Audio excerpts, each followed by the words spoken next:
907624. സാമ്പത്തിക ബുദ്ധിമുട്ടുകൾ തുടങ്ങി പല കാരണങ്ങൾ കൊണ്ട് പഠനം പാതി വഴി മുടങ്ങിയവർക്ക് പ്രായഭേദമന്യേ 6 മാസം കൊണ്ട് തന്നെ SSLC +2 പൂർത്തീകരിക്കാനുള്ള അവസരം എജുതാലിമിൽ നൽകുന്നു. UGC അംഗീകൃത യൂണിവേഴ്സിറ്റികളിൽ നിന്ന് തന്നെ ഡിഗ്രി PG നിങ്ങൾക്ക് സ്വന്തമാക്കാം. Montessori TTC, PPTTC, fashion designing course, accounting course and spoken English കോഴ്സുകളും ഓൺലൈനായി തന്നെ ചെയ്യാനുള്ള അവസരം എജുതാലിം ഇന്റർനാഷണൽ ഒരുക്കുന്നു. ഇന്ന് തന്നെ എജുതാലിമിൽ ജോയിൻ ചെയ്യൂ. For more information, you can visit us at MEK Mandil Tower near New Bus Stand, Pandikad Road, Manjeri.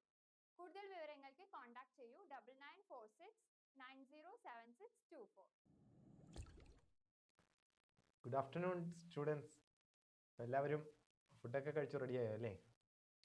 അപ്പോൾ നമ്മുടെ ബയോളജി എക്സാമൊക്കെ അടുത്ത് വന്നുകൊണ്ടിരിക്കുകയാണ്, +2 ബയോളജി അല്ലേ. നമുക്ക് ഡയറക്റ്റ് നമ്മുടെ ക്വസ്റ്റ്യൻ ആൻസർ ഡിസ്കഷനിലേക്കാണ് നമ്മൾ പ്രവേശിക്കുന്നത്. അതായത് ഇമ്പോർട്ടൻ്റ് ആയിട്ടുള്ള കുറച്ച് ക്വസ്റ്റ്യൻസ് മാത്രമേ നമ്മൾ എടുക്കുന്നുള്ളൂ. വളരെയധികം ഇമ്പോർട്ടൻ്റ് ആയിട്ടുള്ളതാണ്. അപ്പം ഇതിൽ വരുന്ന ക്വസ്റ്റ്യൻസ് എല്ലാം നിങ്ങൾ ജസ്റ്റ് ഒന്ന് മനസ്സിലാക്കി വെക്കുക. കഴിവതും ഇമ്പോർട്ടൻ്റ് ആയിട്ട് നിങ്ങൾക്ക് തോന്നുന്നതായിട്ടുള്ളത് നിങ്ങൾ നോട്ട് ചെയ്തും വെച്ച് കഴിഞ്ഞാൽ വളരെയധികം പ്രയോജനപ്പെടും. ഓക്കെ, ഇനി വലുതായിട്ട് വലുതായിട്ടൊന്നും ഇങ്ങനെ പഠിക്കേണ്ട ആവശ്യമൊന്നുമില്ല. ഡയറക്റ്റ് നമുക്ക് ഇമ്പോർട്ടൻ്റ് ആയിട്ടുള്ള പോയിന്റ്സ് മനസ്സിലാക്കുക, അതിനനുസരിച്ചുള്ള ടെക്നീക്സ് ഒക്കെ ഉപയോഗിച്ചുകൊണ്ട് നമുക്ക് പരീക്ഷ അറ്റൻഡ് ചെയ്ത് കഴിഞ്ഞാൽ വളരെയധികം നല്ല മാർക്കോടെ നമുക്ക് പാസ്സാവാൻ പറ്റും. ഓക്കെ, ഫസ്റ്റ് ഇമ്പോർട്ടൻ്റ് ആയിട്ട് ഉള്ള ക്വസ്റ്റ്യനിലേക്ക് നമുക്ക് പ്രവേശിക്കാം. ഫസ്റ്റ് ക്വസ്റ്റ്യൻ വന്നിരിക്കുന്നത് ബോട്ടണി പാർട്ടിൽ നിന്നാണ്. ഒന്നാമത്തെ question, which of these plants exhibit saprophytic mode of nutrition? അതായത് സാപ്രോഫൈറ്റിക് മോഡ് ഓഫ് ന്യൂട്രീഷൻ കാണിക്കുന്ന പ്ലാന്റ് ഏതാണ് എന്നുള്ളതാണ് ചോദ്യം. Okay, option A Monotropa, option B Cuscuta, option C Nepenthes, option D money plant. ഈ 4 പ്ലാന്റ്സും കേട്ടിട്ടുണ്ടോ? ഈ 4 പ്ലാന്റ്സും കേട്ടിട്ടുള്ളവരുണ്ടോ? മണി പ്ലാന്റ് അറിയാമല്ലോ അല്ലേ, കടലാസ് ചെടി. പിന്നെ കസ്ക്യൂട്ട അറിയാം, നെപ്പന്തസ് എന്ന് പറഞ്ഞാൽ എന്താണ്, പിക്ചർ പ്ലാന്റ്, മോണോട്രോപ്പ ഇതെല്ലാം അറിയാമെന്നാണ് പ്രതീക്ഷിക്കുന്നത്. ഓക്കെ, അറിയില്ലെങ്കിൽ ജസ്റ്റ് നോക്കുക, എല്ലാം സെർച്ച് ചെയ്ത് കഴിഞ്ഞാൽ കിട്ടും. അതുപോലെ മണി പ്ലാന്റ് ഒക്കെ നമുക്ക് സുപരിചിതമായിട്ടുള്ള പ്ലാന്റ്സ് ആണ്. ഫസ്റ്റ് നമ്മൾ ഈ ഒരു ക്വസ്റ്റ്യൻ നോക്കുമ്പോൾ നമ്മൾ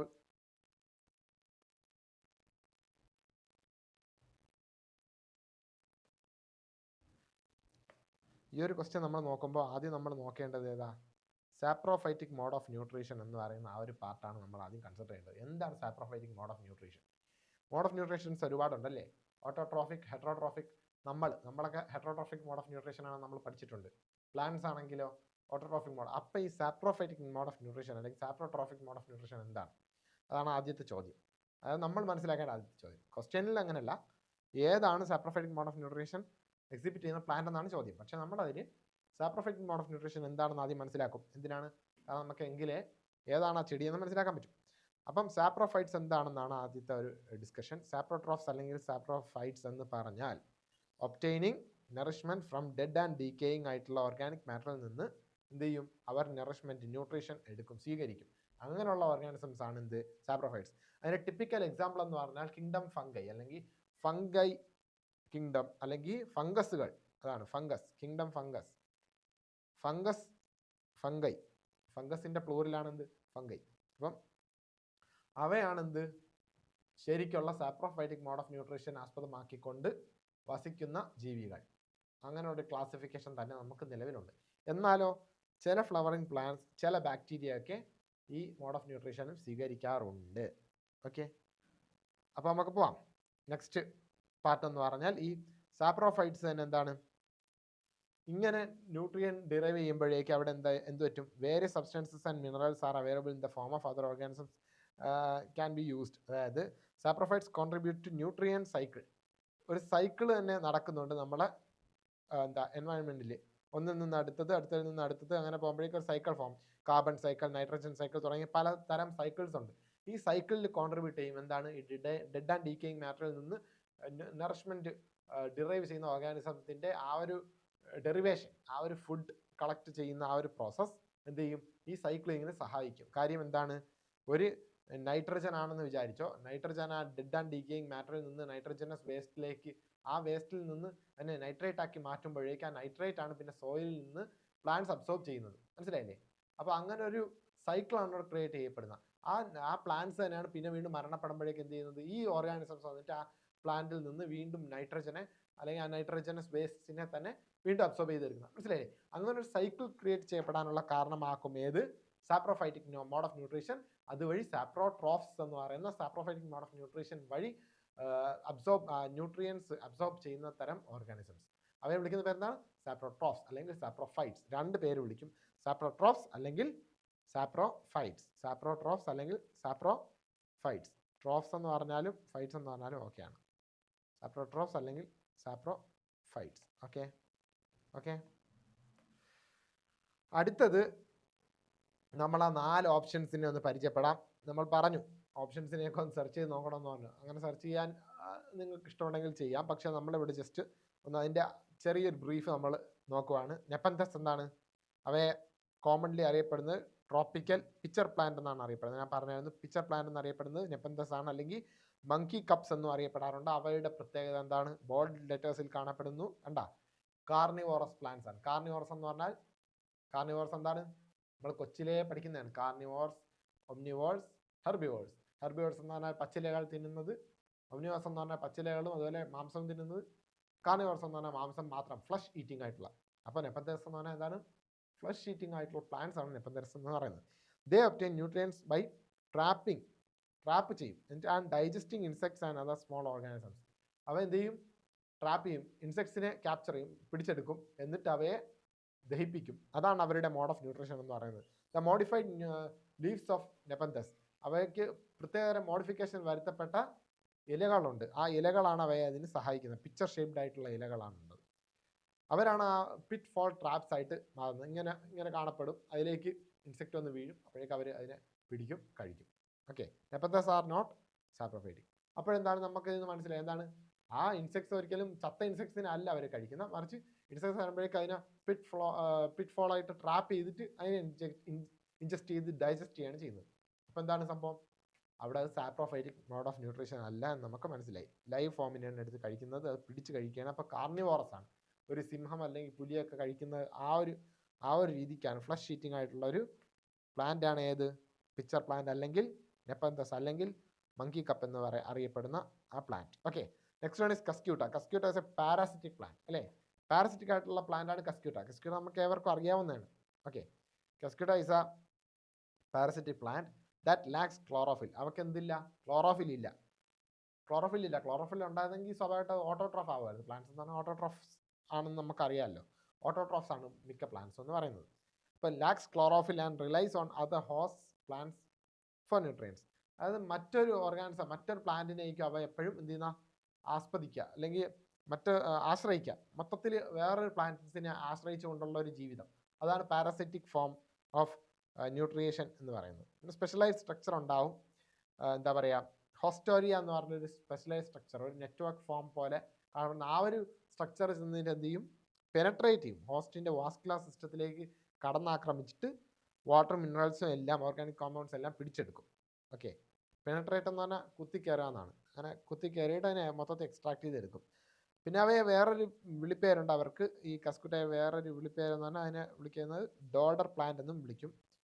ഓക്കെ, അപ്പോൾ എന്താണ്? ഡീകമ്പോസിങ് ഓർഗാനിസംസിൽ നിന്നല്ല, ഹോസ്റ്റ് ജീവിച്ചിരിക്കുമ്പോഴല്ലേ വാസ്കുലാർ ടിഷ്യൂ വഴി പ്ലാന്റ്സും മിനറൽസും വാട്ടർ മിനറൽസും എല്ലാം പോകും. അപ്പോൾ ആ ജീവനുള്ള പ്ലാന്റ്സിൽ നിന്നാണ് അവർ എക്സ്ട്രാക്ട് ചെയ്തെടുക്കുന്നത്. അപ്പോൾ ഒരിക്കലും അവിടെയും ഡെഡ് ആൻഡ് ഡിക്കേയിങ് ആയിട്ടുള്ള ഓർഗാനിസംസിൽ നിന്നല്ല അവരുടെ ന്യൂട്രീഷൻ അവർ എടുക്കുന്നത്. കസ്ക്യൂട്ട അതുകൊണ്ട് എന്താണ്? സാപ്രോഫൈറ്റിക് അല്ല, നോട്ട് സാപ്രോഫൈറ്റിക്. അപ്പം 2 ഓപ്ഷൻസ് നമുക്ക് വെട്ടിപ്പോയി. ഏതൊക്കെയാണ് ആ 2 ഓപ്ഷൻസ്? നെപ്പന്തസും പോയി, കസ്ക്യൂട്ടയും പോയി. ഇനി നമുക്ക് മൂന്നാമത്തെ ഓപ്ഷനായിട്ടുള്ള മോണോട്രോപ്പ നോക്കാം. ഓക്കെ, മോണോട്രോപ്പ എന്ന് പറഞ്ഞാൽ അവയെ വേറൊരു പേര് അറിയപ്പെടുന്ന ഇന്ത്യൻ പൈപ്പ് അല്ലെങ്കിൽ ഗോസ്റ്റ് പ്ലാന്റ് എന്ന് വിളിക്കപ്പെടുന്നു. മൈക്കോ ഹെട്രോട്രോപിക് എന്ന് വേണമെങ്കിൽ പറയാം. മൈക്കോ എന്ന് പറഞ്ഞാൽ ഇതാണ്, ഫംഗസുമായിട്ട് റിലേറ്റ് ചെയ്യപ്പെട്ട ഇനം, മൈക്കോ റൈസ എന്നൊക്കെ കേട്ടിട്ടുണ്ടല്ലോ. അപ്പം സ്ട്രിക്ട്ലി സാപ്രോഫൈറ്റിക് അല്ല, എപ്പോഴും അത് സാപ്രോഫൈറ്റിക് ആയിട്ടൊന്നും പറയാൻ പറ്റത്തില്ല, എന്നാൽ ചില സമയത്തൊക്കെ സാപ്രോഫൈറ്റിക് എന്നും പറയാം. Mycoheterotrophy is a symbiotic relationship in which the plants obtain nutrients from a mycorrhizal fungus which in turn is connected to the roots of nearby trees. അതായത് അടുത്ത് കാണപ്പെടുന്ന മരങ്ങളുടെ വേരുകൾ, ആ വേരിൽ അറ്റാച്ച് ചെയ്ത് കാണപ്പെടുന്ന മൈക്കോറൈസ അസോസിയേഷൻ, അതായത് ഫംഗസിന്റെ ഒരു അസോസിയേഷൻ മൈക്കോറൈസ, അതിൽ നിന്നും ന്യൂട്രിയൻ ഡിറൈവ് ചെയ്യും ആര്? മോണോട്രോപ്പ എന്ന് പറഞ്ഞാൽ ഈ പ്ലാന്റ്. അത് എപ്പോഴും സാപ്രോഫൈറ്റിക് ആയിരിക്കണമെന്നില്ല, എന്നാൽ ചില സമയങ്ങളിൽ സാപ്രോഫൈറ്റിക് ഫോം ഓഫ് അതായത് ഡെഡ് ആൻഡ് ഡിക്കേയിങ് മാറ്ററിൽ നിന്നും ഡിറൈവ് ചെയ്യും എന്ത് ന്യൂട്രിയൻസ്. അപ്പോൾ നമുക്ക് ഏകദേശം ഒരു ധാരണ കിട്ടി. പക്ഷെ എന്നാലും സ്ട്രിക്ട്ലി സാപ്രോഫൈറ്റിക് അല്ലാത്തതുകൊണ്ട് നമ്മൾ ജസ്റ്റ് ഇങ്ങനെ എന്താ ഡൗട്ട് മാർക്ക് ചെയ്ത് അങ്ങ് അടുത്ത ഓപ്ഷൻ നമ്മൾ പരിശോധിക്കുകയാണ്. മണി പ്ലാന്റ് എന്താണ്? കടലാസ് ചെടി അല്ലേ? Money plant are epiphytic plants. Okay, epiphytic plants എന്ന് പറഞ്ഞാൽ എന്താണ്? എപ്പി മീൻസ് അപ്പ് എന്നാണ് കേട്ടോ. Which means they grow on structures like trees or rocks but do not take nutrients directly from them. Instead, they use these structures for support while obtaining nutrients and water from air and rain. അതായത് അവ വളരുന്ന എവിടെയാണ്? ട്രീസിൻ്റെ അല്ലെങ്കിൽ മരത്തിൻ്റെ അല്ലെങ്കിൽ പാറകളുടെയൊക്കെ മുകളിലാണ് അവരുടെ വളർച്ച. എന്നിട്ടോ അവർ ന്യൂട്രിയൻസ് എടുക്കുന്നത് ഒന്നുകിൽ വെള്ളത്തിൽ നിന്ന് അല്ലെങ്കിൽ വായുവിൽ നിന്നൊക്കെയാണ് അവരുടെ ന്യൂട്രിയൻസ് അവർ ഡിറൈവ് ചെയ്യുന്നത്. ഇവിടെ എന്താണ് സംഭവം? ഇവിടെയും ലൈവ് ന്യൂട്രീഷൻ ഡെറിവേഷൻ ആണ്. അവർ നിലകൊള്ളുന്നത് എവിടെയാണ്? എപ്പിഫൈറ്റിക് ആയിട്ടുള്ള കണ്ടീഷനാണ്. അതായത് എന്തിൻ്റെയെങ്കിലും മോളിലാണ്, എസ്പെഷ്യലി ട്രീസിൻ്റെയൊക്കെ മോളിലാണ്. അതുകൊണ്ട് എപ്പിഫൈറ്റിക് പ്ലാന്റ്സ് എന്ന് വേണമെങ്കിൽ നമുക്ക് അതിനെ പറയാം. അപ്പോൾ ഇവിടെയും സാപ്രോഫൈറ്റിക് ഫോം അല്ല. അപ്പോൾ കമ്പാരിറ്റീവ്ലി ഇവിടെ സാപ്രോഫൈറ്റിക് എന്ന് നമുക്ക് കുറച്ചെങ്കിലും വിളിക്കാവുന്നത് ഏതാണ്? മോണോട്രോപ്പ എന്ന് പറഞ്ഞ ആ ഒരു ചെടിയാണ് അല്ലേ? അപ്പോൾ നമുക്ക് ഫൈനലൈസ് ചെയ്യാം. The correct answer for question 1 is Monotropa, അതായത് option A. Right. The next question. Which of the following is a broad spectrum antibiotic? നമ്മുടെ ശരീരമായിട്ട് ബന്ധപ്പെട്ട അല്ലെങ്കിൽ മെഡിക്കൽ ഫീൽഡുമായിട്ട് ബന്ധപ്പെട്ട ഒരു ക്വസ്റ്റ്യൻ ആണ്. +2 ശേഷം നീറ്റ് എൻട്രൻസ് കോച്ചിങ് ഒക്കെ ചെയ്യാനുള്ള ആഗ്രഹമുണ്ടെങ്കിൽ ഈ ഒരു ക്വസ്റ്റ്യൻ, അല്ലെങ്കിൽ നീറ്റ് പ്രിപ്പയർ ചെയ്യുന്നവരൊക്കെ ഉണ്ടെങ്കിൽ ഈ ഒരു ക്വസ്റ്റ്യൻ വളരെയധികം ഇമ്പോർട്ടൻ്റ് ആയിട്ടുള്ളതാണ്. ഈ ഒരു ക്വസ്റ്റ്യനിൽ ഈ ഒരു 4 ഓപ്ഷനിൽ ഏതാണ് broad spectrum antibiotic? Broad spectrum എന്ന് പറഞ്ഞാൽ എന്തായിരിക്കും? ഒരു ഏരിയ എന്ന് നമുക്ക് വേണമെങ്കിൽ പറയാം. സ്പെക്ട്രം അല്ലേ? സ്പെക്ട്രോസ്കോപ്പി, സ്പെക്ട്രം എന്നൊക്കെ നമ്മൾ കേട്ടിട്ടുണ്ട്. അപ്പം ബ്രോഡ് സ്പെക്ട്രം എന്ന് പറയുമ്പോൾ വിശാലമായിട്ടുള്ള ഒരു ഏരിയ കവർ ചെയ്യപ്പെടുന്ന ആൻറ്റിബയോട്ടിക് ഏതെന്നാണ് ചോദ്യം. നമുക്ക് ഓപ്ഷൻസ് നോക്കാം. പെനിസിലിൻ്റെ ആൻറ്റിബയോട്ടിക് ആണോ? Penicillin derived from Penicillium notatum അല്ലേ? ഓക്കെ, പക്ഷെ അത് ആൻറ്റിബയോട്ടിക് അല്ലല്ലോ, ആണോ? നോക്കാം നമുക്ക്. ആൻറ്റിബയോട്ടിക് ആണ്. എരിത്രോമൈസിനോ? ആണോ? ഡൗട്ടുണ്ട്. സ്ട്രെപ്റ്റോമൈസിനോ? അതും ഡൗട്ടുണ്ട്. പാരസെറ്റാമോൾ ആൻറ്റിബയോട്ടിക് ആണോ? ആണെന്ന് പറഞ്ഞാൽ വെറും പൊട്ടത്തെറ്റാണ്. ഇപ്പോൾ ഒരിക്കലും പാരസെറ്റാമോൾ ഈ ഓപ്ഷൻസിൽ നമ്മൾ ആദ്യമേ എലിമിനേറ്റ് ചെയ്യുക. കാരണം പാരസെറ്റാമോൾ ഒരിക്കലും ഒരു ആൻറ്റിബയോട്ടിക് അല്ല. മറിച്ച് പാരസെറ്റാമോൾ എന്താണ്? പാരസെറ്റാമോൾ ഒരു അനാൽജസിക് ആണ്, അതായത് പെയിൻ റിലീവറാണ്. അതുകൊണ്ടാണ് വേദനകൾ വരുമ്പോൾ ഒക്കെ നമ്മളതിനെ ഉപയോഗിക്കുന്നത്. അല്ലെങ്കിൽ ആൻറ്റിബയോട്ടിക് എന്ന് നമുക്ക് വേണമെങ്കിൽ പറയാം. ഫീവർ, ചൂട് അല്ലെങ്കിൽ പനി കുറയ്ക്കുന്നതാണ് പാരസെറ്റാമോൾ എന്ന് പറയുന്നത്. ഇപ്പോൾ നമ്മൾ പറഞ്ഞ രണ്ടാമത്തെ ഒരു ഓപ്ഷൻ എന്ന് പറഞ്ഞാൽ പെനിസിലിനാണ്. പെനിസിലിൻ അത് നാരോ സ്പെക്ട്രം ആൻറ്റിബയോട്ടിക് ആണ്. അതെന്ത് ചെയ്യും? പ്രൈമർലി ടാർഗറ്റ്സ് ഗ്രാം പോസിറ്റീവ് ആയിട്ടുള്ള ബാക്ടീരിയകളാണ് ടാർഗറ്റ് ചെയ്യുക. ഗ്രാം പോസിറ്റീവ് എന്ന് പറഞ്ഞാൽ ഗ്രാം സ്റ്റെയിനിങ്ങിൽ പോസിറ്റിവിറ്റി, അതായത് റീറ്റെയിൻ ചെയ്യുക, വയലറ്റ് കളർ റീറ്റെയിൻ ചെയ്യുന്ന പരിപാടിയാണ് ഗ്രാം പോസിറ്റിവിറ്റി എന്ന് പറയുക. അത് മാത്രമേ അങ്ങനത്തെ ഉള്ള ബാക്ടീരിയകൾ മാത്രമേ എന്ത് ചെയ്യൂ? പെനിസിലിൻ പ്രൈമർലി ടാർഗറ്റ് ചെയ്യൂ. ഓക്കെ, അതിനുള്ള എക്സാമ്പിൾസ് ആണ് സ്ട്രെപ്റ്റോകോക്കസ്, സ്റ്റെഫൈലോകോക്കസ് ഒക്കെ. ഓക്കെ, പിന്നെ എരിത്രോമൈസിൻ ആണെങ്കിലോ മാക്രോലൈറ്റ് ക്ലാസ് ഓഫ് ആൻറ്റിബയോട്ടിക്സിലാണ് വരിക. അവയാണെങ്കിൽ കുറേ അധികം റേഞ്ച് ബാക്ടീരിയകളെ അവർ ടാർഗറ്റ് ചെയ്യും. അതിനെ നമുക്ക് വേണമെങ്കിൽ ബ്രോഡ് സ്പെക്ട്രം ആൻറ്റിബയോട്ടിക് ആയിട്ട് ക്ലാസിഫൈ ചെയ്യാം. ഇൻഫെക്ഷൻസ്, സ്കിൻ ഇൻഫെക്ഷൻ, പിന്നെ അതുപോലെ റെസ്പിറേറ്ററി ട്രാക്ട് ഇൻഫെക്ഷൻ തുടങ്ങിയവയൊക്കെ അത് ക്യൂർ ചെയ്യാനായിട്ട് സഹായിക്കും. ഏത്? എരിത്രോമൈസിൻ എന്ന് പറയുന്ന ആൻറ്റിബയോട്ടിക്. പിന്നെ നമുക്ക് ഉള്ളത് സ്ട്രെപ്റ്റോമൈസിൻ ആയിരുന്നു. അവയെയും പൊതുവെ കൺസിഡർ ചെയ്യപ്പെടുന്നത് നാരോ സ്പെക്ട്രം ആൻറ്റിബയോട്ടിക് ആയിട്ടാണ്. അവ എന്താണ്? നമ്മൾ നേരത്തെ പറഞ്ഞ പെനിസിലിൻ്റെ നേരെ വിപരീത രീതിക്കാണ് സ്ട്രെപ്റ്റോമൈസിൻ ആക്ട് ചെയ്യുന്നത്. അതായത് ഇവിടെ ഗ്രാം നെഗറ്റീവ് ബാക്ടീരിയയാണ് കൂടുതലായിട്ട് സ്ട്രെപ്റ്റോമൈസിൻ ടാർഗറ്റ് ചെയ്യുന്നത്. പിന്നെ ചില മൈക്രോ ബാക്ടീരിയയും. Okay, streptomycin has been historically used in the treatment of tuberculosis. ഏതാണ് ഇതൊരു ചോദ്യമായിട്ട് വരാൻ ചാൻസ് ഉള്ളതാണ്. അതായത് ഇവിടെ ഒരു ചോദ്യമാണ് നമ്മൾ ഇത്രയും നേരം ഡിസ്കസ് ചെയ്യുന്നത്, പക്ഷേ ഇതിൻ്റെ അകത്ത് തന്നെ പല അധികം ചോദ്യങ്ങൾക്കുള്ള ചാൻസുകളുണ്ട്. അപ്പോൾ ഏതിനാണ് ട്യൂബർക്ലോസിസിനെ ചികിത്സിക്കാനായിട്ട് ഹിസ്റ്റോറിക്കലി ഉപയോഗിച്ചുകൊണ്ടിരുന്ന മെഡിസിൻ അല്ലെങ്കിൽ ആന്റിബയോട്ടിക് ഏതാണെന്ന് ചോദിച്ചാൽ അതിൻ്റെ ഉത്തരം എന്താണ്? Streptomycin. Okay, next one.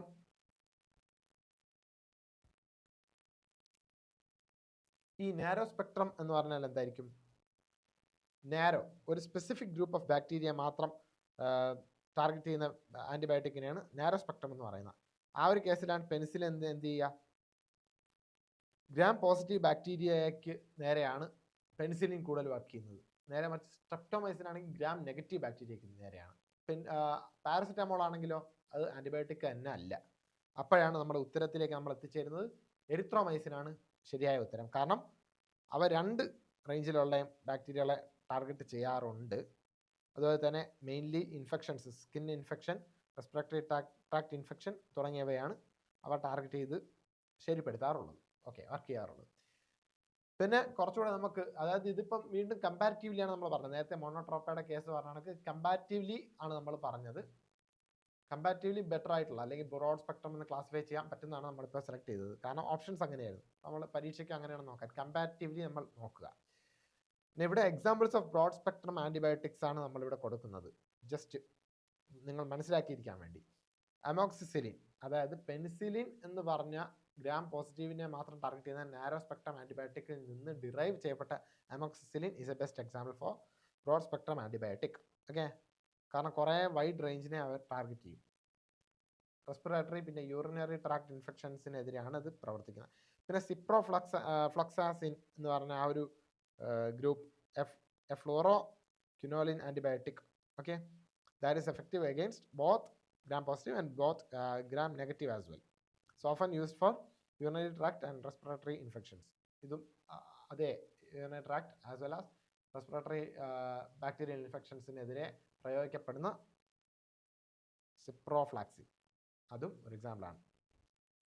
Ciprofloxacin. Okay, next one doxycycline. അതെന്താണ്? എ ടെട്രാസൈക്ലിൻ ആന്റിബയോട്ടിക് ആണ്. That covers a broad spectrum of bacteria including those. അത് വീണ്ടും റെസ്പിറേറ്ററി ആൻഡ് സ്കിൻ ഡിസീസസിനെതിരെയുള്ള ഒരു ആൻറ്റിബയോട്ടിക്കിൻ്റെ എക്സാമ്പിളാണത്. പിന്നെ ഓഗ്മെൻറ്റിൻ എന്ന് പറഞ്ഞ, അല്ലെങ്കിൽ അതിന് വേറെ പേര് ക്ലാവുലാനിക് ആസിഡ് എന്നും പറയും. എന്താണ്? അമോക്സിസിലിനും ക്ലാവുലാനിക് ആസിഡും ഒരുമിച്ച് ചേർത്തുള്ള ഒരു ആൻറ്റിബയോട്ടിക് ആണിത്. അപ്പോൾ ഇത് ജസ്റ്റ് ഒരു എക്സ്ട്രാ പറഞ്ഞതാണ്. അപ്പോൾ അടുത്തൊരു ക്വസ്റ്റ്യനിലേക്ക് നമുക്ക് പോകാം. The cell wall is made up of A chemical which is unique in bacteria. Okay, name the chemical. അതായത് ബാക്ടീരിയയുടെ സെൽ വാൾ ഒരു യുണീക്ക് മെറ്റീരിയൽ കൊണ്ടാണ് ഉണ്ടാക്കിയിരിക്കുന്നത്. ആ മെറ്റീരിയലിൻ്റെ പേരെന്താണെന്നാണ് ചോദ്യം. വളരെ സിമ്പിൾ ആയിട്ടുള്ള ഒരു ക്വസ്റ്റ്യൻ ആണ്. ഡയറക്റ്റ് ഉത്തരം പറയാവുന്ന ഒരു ക്വസ്റ്റ്യൻ ആണ്.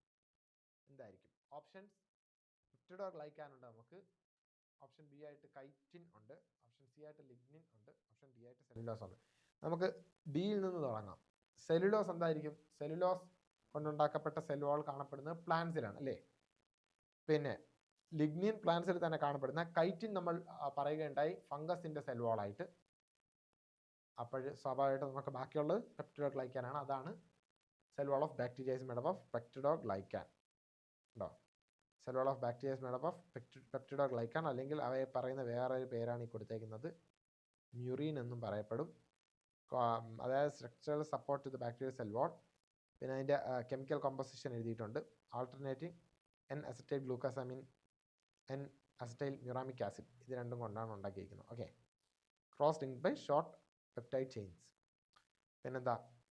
ഗ്രാം പോസിറ്റീവ് ബാക്ടീരിയയിലാണെങ്കിൽ, അതായത് ഈ ഗ്രാം പോസിറ്റീവ് ഗ്രാം നെഗറ്റീവ് തമ്മിലുള്ള വ്യത്യാസമാണ്.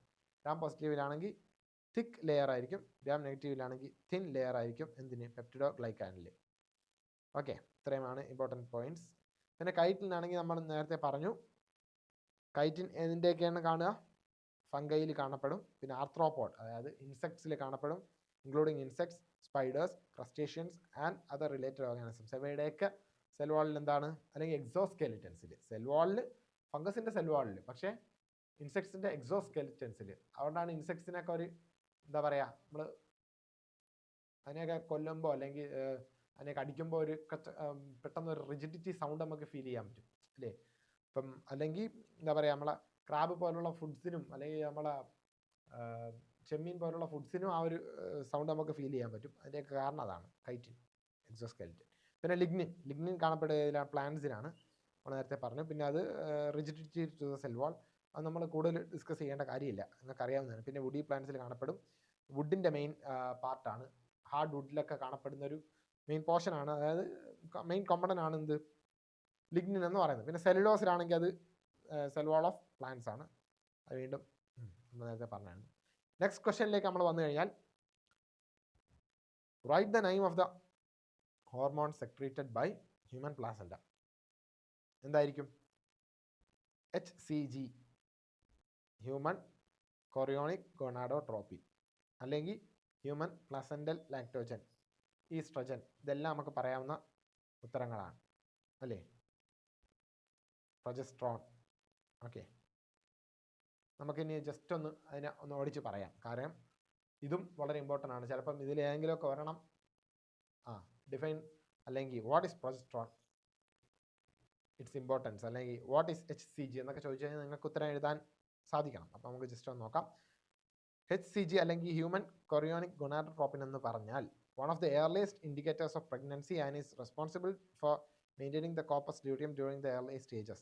അതായത് പ്രഗ്നൻസി ഇൻഡിക്കേറ്റ് ചെയ്യുന്ന, പ്രഗ്നൻസി സൂചിപ്പിക്കാനായിട്ട് ഉതകുന്ന ഒരു എയർലിസ്റ്റ് ഇൻഡിക്കേറ്റർ ആയിട്ടുള്ള ഒരു ഹോർമോണാണ് ഈ HCG എന്ന് പറയുന്നത്.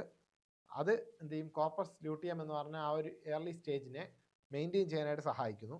It prevents the breakdown of corpus luteum. ആ കോർപ്പസ് ലൂട്ടിയം പൊട്ടിപ്പോകുന്നതിൽ നിന്ന് തടഞ്ഞു നിർത്തുന്നു. Ensuring the continued production of progesterone. ആ കോർപ്പസ് ലൂട്ടിയത്തിൽ നിന്നാണല്ലോ പ്രൊജസ്ട്രോൺ വരുന്നത്. അപ്പം പൊട്ടിപ്പോയിരിക്കാൻ വേണ്ടി പ്രൊജസ്ട്രോൺ കണ്ടിന്യൂസ് ആയിട്ട് പ്രൊഡ്യൂസ് ചെയ്യപ്പെടുന്നു, which is essential for maintaining the uterine lining and supporting the progesterone. അതുവഴിയാണ് എന്ത് ചെയ്യുന്നത്, ആ യൂട്രൈൻ ലൈൻ, യൂട്രസിൻ്റെ ലൈൻ കട്ടിക്ക് അവിടെ നിലനിൽക്കുകയും പ്രഗ്നൻസിയെ സപ്പോർട്ട് ചെയ്യാനുള്ള ഒരു സാധ്യത ഉണ്ടാവുകയും ചെയ്യുന്നത്. പിന്നെ അടുത്ത ഒരു ഹോർമോൺ എന്ന് പറഞ്ഞാൽ പ്രൊജസ്ട്രോൺ ആണ്. The placenta is a major source of progesterone during pregnancy. പ്രൊജസ്ട്രോണിൻ്റെ ഏറ്റവും വലിയൊരു സോഴ്സ് എന്ന് പറയുന്നത് പ്ലസൻ്റയാണ്. പ്രഗ്നൻസി ടൈമിൽ പ്രൊജസ്ട്രോൺ ഹെൽപ്സ് മെയിൻറ്റെയിൻ യൂട്രൈൻ, നമ്മൾ നേരത്തെ പറഞ്ഞു. പിന്നെ it also plays a role in preparing the breast for milk production. അതായത് മിൽക്ക് പ്രൊഡക്ഷൻ, അതായത് ഒരു കുഞ്ഞ് ജനിച്ചു കഴിഞ്ഞാൽ ഏറ്റവും ആവശ്യമായിട്ട് വേണ്ട എന്താണ്, പാൽ നൽകുന്നതിനായിട്ടുള്ള ബ്രസ്റ്റ് ഫോർമേഷനുള്ള സഹായമെല്ലാം ഈ പ്രൊജസ്ട്രോൺ ആണ് നൽകുന്നത്. Next one is oestrogen. Oestrogen എന്ന് പറഞ്ഞാൽ എന്താണ്, placenta produces oestrogen primary in the form of oestradiol. Oestradiol ആണ് പിന്നെ ഈസ്ട്രജൻ ആയി വരുന്നത്. ഈസ്ട്രാഡയോളിൻ്റെ ഫോമിലാണ് എന്ത് ചെയ്യുന്നത്, പ്ലസൻറ്റ ഈസ്ട്രജൻ പ്രൊഡ്യൂസ് ചെയ്യുന്നത്. Oestrogen helps regulate various aspect of pregnancy including the, അതായത് ഫീറ്റസിൻ്റെ ഡെവലപ്മെൻറ്റ്. ഒരു കുഞ്ഞ് ഡെവലപ്പ് ആവുന്നത് തൊട്ട്, കുഞ്ഞിൻ്റെ ഗർഭപാത്രത്തിലുള്ള സ്റ്റേജിനെയാണ് നമ്മൾ ഫീറ്റസ് എന്ന് പറയുന്നത്. ആ ഒരു സ്റ്റേജ് മുതൽ എന്ത് ചെയ്യുക, the growth of placenta, the preparation of the breast for lactation. നമ്മൾ നേരത്തെ പറഞ്ഞ കണക്ക് ആ പാൽ നൽകാൻ വേണ്ടിയുള്ള ബ്രസ്റ്റിൻ്റെ പ്രിപ്പറേഷൻ തുടങ്ങിയ എല്ലാ കാര്യങ്ങളിലും ഏറ്റവും അധികം സഹായകമായിട്ട് നിൽക്കുന്ന ഒരു ഹോർമോൺ ഏതാണ്, ഈസ്ട്രജനാണ്. അപ്പോൾ അതിൻ്റെയും ഫോർമേഷനിൽ പങ്കെടുക്കുന്നുണ്ട് ആര്, പ്ലാസൻറ്റ എന്ന് പറയുന്നത്. പിന്നെ അടുത്ത ഹ്യൂമൻ പ്ലാസൻറ്റൽ ലാക്ടോജൻ എന്ന് പറയുന്ന ഒരു HPL ഹോർമോണാണ്. Also known as chorionic somatomammotropin എന്ന് പറഞ്ഞ പേരിലും അറിയപ്പെടുന്നു. HPLൻ്റെ അതർ നെയിം ചോദിച്ചു കഴിഞ്ഞാൽ എന്താണ്, chorionic somatomammotropin. Okay, is produced by the placenta and has properties similar to growth hormone and prolactin. ഇവിടെ പ്രത്യേകിച്ച് എടുത്ത് പറയുന്നത് എന്താണ്, പ്ലസൻ്റയാണ് അത് പ്രൊഡ്യൂസ് ചെയ്യുന്നത്. HPL പ്രൊഡ്യൂസ് ചെയ്യുന്ന ആരാണ്, പ്ലസൻ്റയാണ്. കാരണം ആ പേരിൽ തന്നെ ഉണ്ട്, ഹ്യൂമൻ പ്ലാസൻറ്റൽ ലാക്ടോജൻ. അപ്പോൾ ഈ ചോദ്യത്തിൻ്റെ കൃത്യമായിട്ടുള്ള ഉത്തരം എന്തായിരിക്കും, എല്ലാം അതിൻ്റെ ഉത്തരമാണ് എങ്കിലും നമുക്ക് ഒരൊറ്റ ഓപ്ഷനാണ് ചോദിക്കുന്നതെങ്കിൽ ഏറ്റവും best response human placental lactogen. കാര്യം ആ പേരിൽ തന്നെ ഉണ്ട്. HPL is produced by the placenta and has properties similar to growth hormone and prolactin. പ്രൊലാക്റ്റിൻ്റെയും ഗ്രോത്ത് ഹോർമോണിൻ്റെയും ഒക്കെ സിമിലർ ക്യാരക്ടറിസ്റ്റിക്സ് ഉണ്ട്, പ്രോപ്പർട്ടീസ് ഉണ്ട്. It help support the growth and development of the foetus. അത് ഗ്രോത്ത് ഹോർമോൺ എന്ന് പറഞ്ഞാൽ നമുക്കറിയാം വളർച്ചയ്ക്ക് സഹായിക്കുന്നതാണ്. പിന്നെ പ്രൊലാക്റ്റിൻ എന്ന് പറഞ്ഞാൽ ലാക്ടേറ്റിംഗ് മദേഴ്സിന് ലാക്ടേഷന് സഹായിക്കുന്നത്. നമ്മൾ നേരത്തെ പറഞ്ഞ പോലെ എന്താണ്, മിൽക്ക് പ്രൊഡക്ഷന് വേണ്ടി സഹായിക്കുന്ന ആ ഒരു ഫംഗ്ഷനാണ് പ്രൊലാക്റ്റിൻ എന്നുള്ളത്. അതേ ഫംഗ്ഷൻ എവിടെ ഉണ്ട്, HPLലും കാണപ്പെടും. അതേസമയം ഗ്രോത്ത് ഹോർമോണിൽ കാണപ്പെടുന്നതാണ് ഗ്രോത്ത് എന്ന് പറയുന്നത്, അതായത് കുട്ടിയുടെ ആ ശിശുവിൻ്റെ വളർച്ച. അപ്പം അതും ഈ HPLൽ കാണപ്പെടുന്നു. അപ്പം രണ്ട് ഹോർമോണിൻ്റെ ഫംഗ്ഷൻ ഒറ്റയടിക്കാണ് എന്ത് നടത്തുന്നത്, HPL എന്ന് പറഞ്ഞ പ്ലാസൻറ്റ പ്രൊഡ്യൂസ് ചെയ്യപ്പെടുന്ന ഹ്യൂമൻ പ്ലാസൻറ്റൽ ലാക്ടോജൻ എന്ന് പറഞ്ഞ ആ ഒരു ഹോർമോൺ നടത്തുന്നത്. These hormones work together to create a hormonal environment that supports the different stages of pregnancy, ensuring the proper development of the foetus and the maintenance of the uterine environment. ഈ hormones എല്ലാം നമ്മളിപ്പോൾ ഇത്രയും പറഞ്ഞ 4 hormones ഒരുമിച്ച് കൂടിയാണ് ആ ഒരു hormonal environment, അതായത് ഒരുമിച്ച് സംയോജിപ്പിച്ചുള്ള ആ ഒരു വർക്ക് നടക്കുമ്പോഴാണ് ആ പ്രഗ്നൻസിയുടെ പല സമയത്തായിട്ടുള്ള എല്ലാ ആവശ്യഘട്ടങ്ങളും പരിഹരിച്ച് നിർവഹിച്ച് പോകുന്നത്. Ensuring the proper development of the ആ ഒരു കുട്ടിയുടെ ഫീറ്റസിന്റെ കൃത്യമായിട്ടുള്ള ഡെവലപ്മെന്റും എല്ലാം നടക്കുന്നത്. And maintenance of the uterine environment, ആ ഒരു യൂട്രൈൻ എൻവയൺമെന്റിൽ ആവശ്യമായിട്ടുള്ള എല്ലാ സാധ്യതകളും സഹായങ്ങളും എല്ലാം ചെയ്തു കൊടുത്തുകൊണ്ട് മുന്നോട്ട് പോകുന്നത്. ഓക്കെ, അടുത്തൊരു question, right the name of the hormones which stimulate the development of male characteristics during puberty. Puberty എന്ന് പറഞ്ഞാൽ എന്താണ്? പ്രായപൂർത്തി അല്ലെങ്കിൽ പക്വത, പ്രായപൂർത്തി എത്തുന്ന സമയം പ്യൂബേർട്ടി അല്ലേ, 12 അല്ലെങ്കിൽ ആ ഒരു അഡോളസൻസ് ഏജ് ആണ് പ്യൂബേർട്ടി കൊണ്ട് ഉദ്ദേശിക്കുന്നത്. അപ്പോൾ ആ ഒരു ഏജിലെത്തുമ്പോൾ പ്യൂബേർട്ടി നമ്മൾ പറയാ 12, 13 എന്നൊക്കെ നമ്മൾ പറയാറുണ്ട്, ഏകദേശം ഒരു ആവറേജ് ഏജ് ആയിട്ട്. അപ്പോൾ ആ ഒരു ഏജിലെത്തുമ്പോഴുള്ള മെയിൽ ക്യാരക്ടറിസ്റ്റിക്സ് കാണിക്കപ്പെടുന്ന ആ ഒരു ഹോർമോൺ ഏതാണെന്നാണ് ചോദ്യം. അതിൻ്റെ ഉത്തരം നമുക്കറിയാവുന്ന പോലെ തന്നെ ടെസ്റ്റോസ്റ്റിറോൺ ആണ്. നമ്മൾ ജസ്റ്റ് ഇൻ ബ്രീഫായിട്ട് അതിൻ്റെ ഡീറ്റെയിൽസ് ഒന്ന് നോക്കുന്നു. The hormone responsible for stimulating the development of male characteristics during puberty is testosterone. It's an androgen. Androgen എന്ന് പറഞ്ഞാൽ നമുക്കറിയാം മെയിൽ ഗാമേറ്റ്സ് എന്നുള്ള രീതിക്കാണ് പറയുക. Which is a type of male sex hormone. It plays a crucial role in the development of secondary sexual characters. അതായത് ഇനി പറയപ്പെടാൻ പോകുന്നതാണ് secondary sexual characters of male. ഒന്നാമത്തേത് growth of facial and body hair, മുഖത്തും ശരീരത്തിലൊക്കെ ഉണ്ടാകുന്ന hair development. പിന്നെ deepening of വോയിസിൻ്റെ ഗാംഭീര്യ ശബ്ദം ഉണ്ടാവുക. അതിൻ്റെ കാരണം എന്താണ്? ലാറിങ്സ്, വോയിസ് ബോക്സ് വലുതാവുന്നതാണ് അതിൻ്റെ കാരണം എന്ന് പറയുന്നത്. പിന്നെ ആഡംസ് ആപ്പിൾ കുറച്ചുകൂടെ വെളിവായിട്ട് കാണപ്പെടുക. പിന്നെ മസിൽ ഡെവലപ്മെൻറ്റ് കുറച്ചുകൂടെ മസ്കുലറായിട്ട് വരിക. പിന്നെ enlargement of the Adams apple നമ്മൾ നേരത്തെ പറഞ്ഞു. പിന്നെ ബോൺ ശക്തി കൂടുക. പിന്നെ ഡെവലപ്മെൻറ്റ് ഓഫ് മെയിൽ റിപ്രൊഡക്റ്റീവ് സിസ്റ്റത്തിൽ ഉണ്ടാകുന്ന ചേഞ്ചസ്, കുറച്ചുകൂടെ ഡെവലപ്മെൻറ്റ് ഉണ്ടാവുക, മെച്ചുറേഷൻ ഉണ്ടാവുക. പിന്നെ സ്പേം പ്രൊഡക്ഷൻ എല്ലാം ഉണ്ടാവുക. ഓക്കെ, പ്യൂബർട്ടി എന്ന് പറയുമ്പോൾ എന്താണ്? Period of hormonal and physical changes. What is puberty എന്നുള്ള ചോദ്യം ഉദിച്ചു കഴിഞ്ഞാൽ അവിടെ പറയേണ്ട ഉത്തരം period of hormonal and physical changes that mark the transition from childhood to adulthood. അതായത് ഹോർമോണലായിട്ടും ഫിസിക്കലായിട്ടും ശാരീരികപരമായിട്ടും ഒക്കെ ഉണ്ടാകുന്ന ആ ഒരു വ്യത്യാസം എന്തിൽ നിന്ന്? കുട്ടിത്തലത്തിൽ നിന്ന്, അതായത് ചൈൽഡ്ഹുഡിൽ നിന്ന് അഡൽട്ട്ഹുഡ് ആയിട്ട് മുതിർന്ന ഒരു പുരുഷൻ ആവുന്നതിലേക്ക് എത്തുമ്പോൾ ആ ഒരു വ്യത്യാസം വരുന്ന, ആ ഒരു മാറ്റം ഉണ്ടാകുമ്പോൾ വരുന്ന ഹോർമോണൽ ആൻഡ് ഫിസിക്കൽ ചേഞ്ചസിനെ പറയുന്ന പേരാണെന്ത്? പ്യൂബർട്ടി എന്ന് പറയുന്നത്. ഓക്കെ, പിന്നെ ഇവിടെ നമുക്കുള്ളത് എന്താ? What does the following sequence represent? ഈ ഒരു സീക്വൻസ് അത് എന്തിനെ കാണിക്കുന്നു എന്നുള്ളതാണ് ചോദ്യം. എന്തായിരിക്കും സീക്വൻസിൻ്റെ പ്രത്യേകത? എന്താണ്? ആദ്യം ബ്ലൂ ഗ്രീൻ ആൽഗെ, പിന്നെ ക്രസ്റ്റോസ് ലൈക്കൻസ്, പിന്നെ ഫോളിയോസ് ലൈക്കൻസ്, പിന്നെ മോസസ്, പിന്നെ shrubs, then dicotyledons plants. അപ്പോൾ പ്ലാന്റ്സുമായിട്ട് ബന്ധപ്പെട്ട എന്തോ അല്ലേ? പ്ലാന്റ്സ് കഴിഞ്ഞാൽ പിന്നെ നമുക്ക് തിരിച്ച് നടക്കാം. എങ്ങനെയാണ്? ഡൈക്കോട്ടിലെഡൻസ് പ്ലാന്റ്സ് കഴിഞ്ഞാൽ shrubs ആണ്. shrubs എന്ന് പറഞ്ഞാൽ പ്ലാന്റ്സിനോടുള്ള എത്തൂല, തൊട്ട് താഴെ നിൽക്കുകയാണ്. അതിൽ നിന്നും താഴെയാണ് മോസസ് വരുന്നത്. പിന്നെ വീണ്ടും താഴെ കിടക്കുന്നതാണ് ഫോളിയോസ് ലൈക്കൻസ്. ലൈക്കൻസ് എന്ന് പറഞ്ഞാൽ നമുക്കറിയാം ആൽഗെ ഫംഗൽ റിലേഷൻഷിപ്പാണ്. അതിന് ശേഷം വരുന്നതിൽ ആൽഗെ ആയിട്ട് കൊടുത്തേക്കുന്നത്. അപ്പോൾ ജസ്റ്റ് ഒരു ധാരണ കിട്ടിക്കാണും എന്തോ ഒരു എവല്യൂഷനുമായിട്ട് ബന്ധപ്പെട്ടതാണ് എന്നുള്ളത് അല്ലേ. അപ്പം നമുക്ക് നോക്കാം എന്താണ് ഈ സ്റ്റേജസിൻ്റെ പ്രത്യേകത.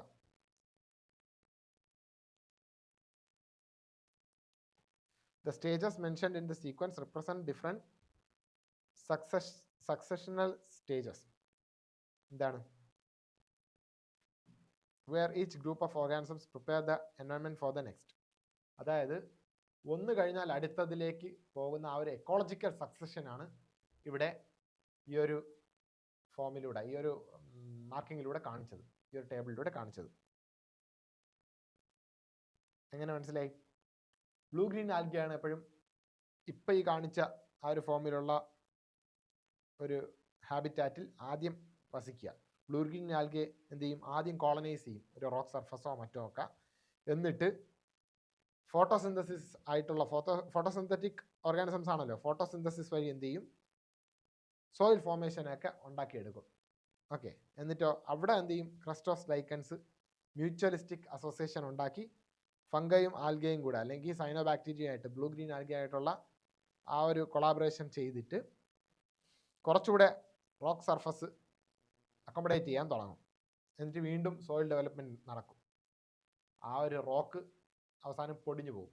ഓക്കെ, പിന്നെ അവിടെയാണ് ലീഫ് ലൈക്ക് സ്ട്രക്ചറൊക്കെ ഉള്ള കുറച്ചുകൂടെ ബെറ്റർ ആയിട്ടുള്ള, കുറച്ചുകൂടെ സോയിൽ ഫോർമേഷന് വേണ്ടി കോൺട്രിബ്യൂട്ട് ചെയ്യാൻ പറ്റുന്ന ഫോളിയോസ് ലൈക്കൻസ് ഉണ്ടാകുന്നത്. അതിനുശേഷമോ വാസ്കുലാർ ബണ്ടിൽസോ മറ്റോ ഒന്നും ഇല്ലാത്ത നോൺ വാസ്കുലാർ ആയിട്ടുള്ള പ്ലാന്റ്സ്, അവരാണ് മോസസ് എന്ന് നമ്മൾ വിളിക്കുന്നത്, അല്ലെങ്കിൽ ബ്രയോഫൈറ്റ നമ്മൾ പറയുന്ന, അവ വന്ന് കോങ്കർ ചെയ്യുന്നു.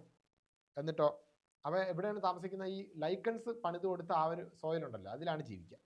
എന്നിട്ട് വീണ്ടും സോയിൽ ഡെവലപ്മെൻറ്റിലേക്ക് അവർ കോൺട്രിബ്യൂട്ട് ചെയ്യും. അപ്പോൾ ആ ഒരു അത്യാവശ്യം സോയിലെല്ലാം റെഡിയായി എന്ന് അറിയുമ്പോഴാണ് നമ്മുടെ ഷ്രബ്സ് അവിടെ ഡെവലപ്പ് ആവുന്നത്. ഓക്കെ, ഷ്രബ്സ് എന്ന് പറഞ്ഞാൽ അറിയാം എന്തായിരിക്കും? ഷ്രബ്സ് എന്ന് പറയുമ്പോൾ നമ്മുടെ ടൊമാറ്റോ പ്ലാന്റ്, അതുപോലെയൊക്കെ ഉള്ള ചെടികൾ, അല്ലെങ്കിൽ ചില്ലി പ്ലാന്റ്, മുളകിൻ്റെ ചെടിയൊക്കെ നമുക്ക് എന്ത് ചെയ്യാം? ഷ്രബ്സിൻ്റെ ഗണത്തിൽപ്പെടുത്താം അല്ലേ? അപ്പോൾ അവരെല്ലാം വളരാനുള്ള തരത്തിലുള്ള മണ്ണ്, അത് നമുക്കറിയാമല്ലോ, എത്രത്തോളം മണ്ണുണ്ടെങ്കിൽ അവർ വളരും. ആ ഒരു തരത്തിലുള്ള മണ്ണെത്തുമ്പോഴാണ് ഷ്രബ്സ് വളരുന്നത്. അത് കഴിഞ്ഞിട്ട് അവരുടെ ഡെഡ് ആൻഡ് ഡീക്കേയിങ് ഒക്കെ ആ ഒരു സമയം എത്തുമ്പോഴേക്കാണ് എന്ത് ചെയ്യുന്നത്? സ്റ്റേബിൾ എൻവയോൺമെൻ്റ് ഒക്കെ ആയതിനു ശേഷമാണ് ഡൈക്കോട്ടിലിഡൻസ് ആയിട്ടുള്ള പ്ലാന്റ്സ് വരുന്നത്. അതിൻ്റെ ഏറ്റവും വലിയൊരു എക്സാമ്പിൾ നമുക്ക് പറയാനാണെങ്കിൽ ഡൈക്കോട്ടിലിഡൻസ് പ്ലാന്റ്സ് നമുക്ക് ഇഷ്ടം പോലെ പറയാമല്ലോ അല്ലേ? ഏതൊക്കെയാണ്? അതായത് രണ്ട് സീഡ് നമുക്ക് കാണാവുന്ന ഫ്ലവറിങ് പ്ലാന്റ്സ് ആണ്. മാംഗോ ഒക്കെ നമുക്ക് അതിന് പറയാവുന്നതാണ്.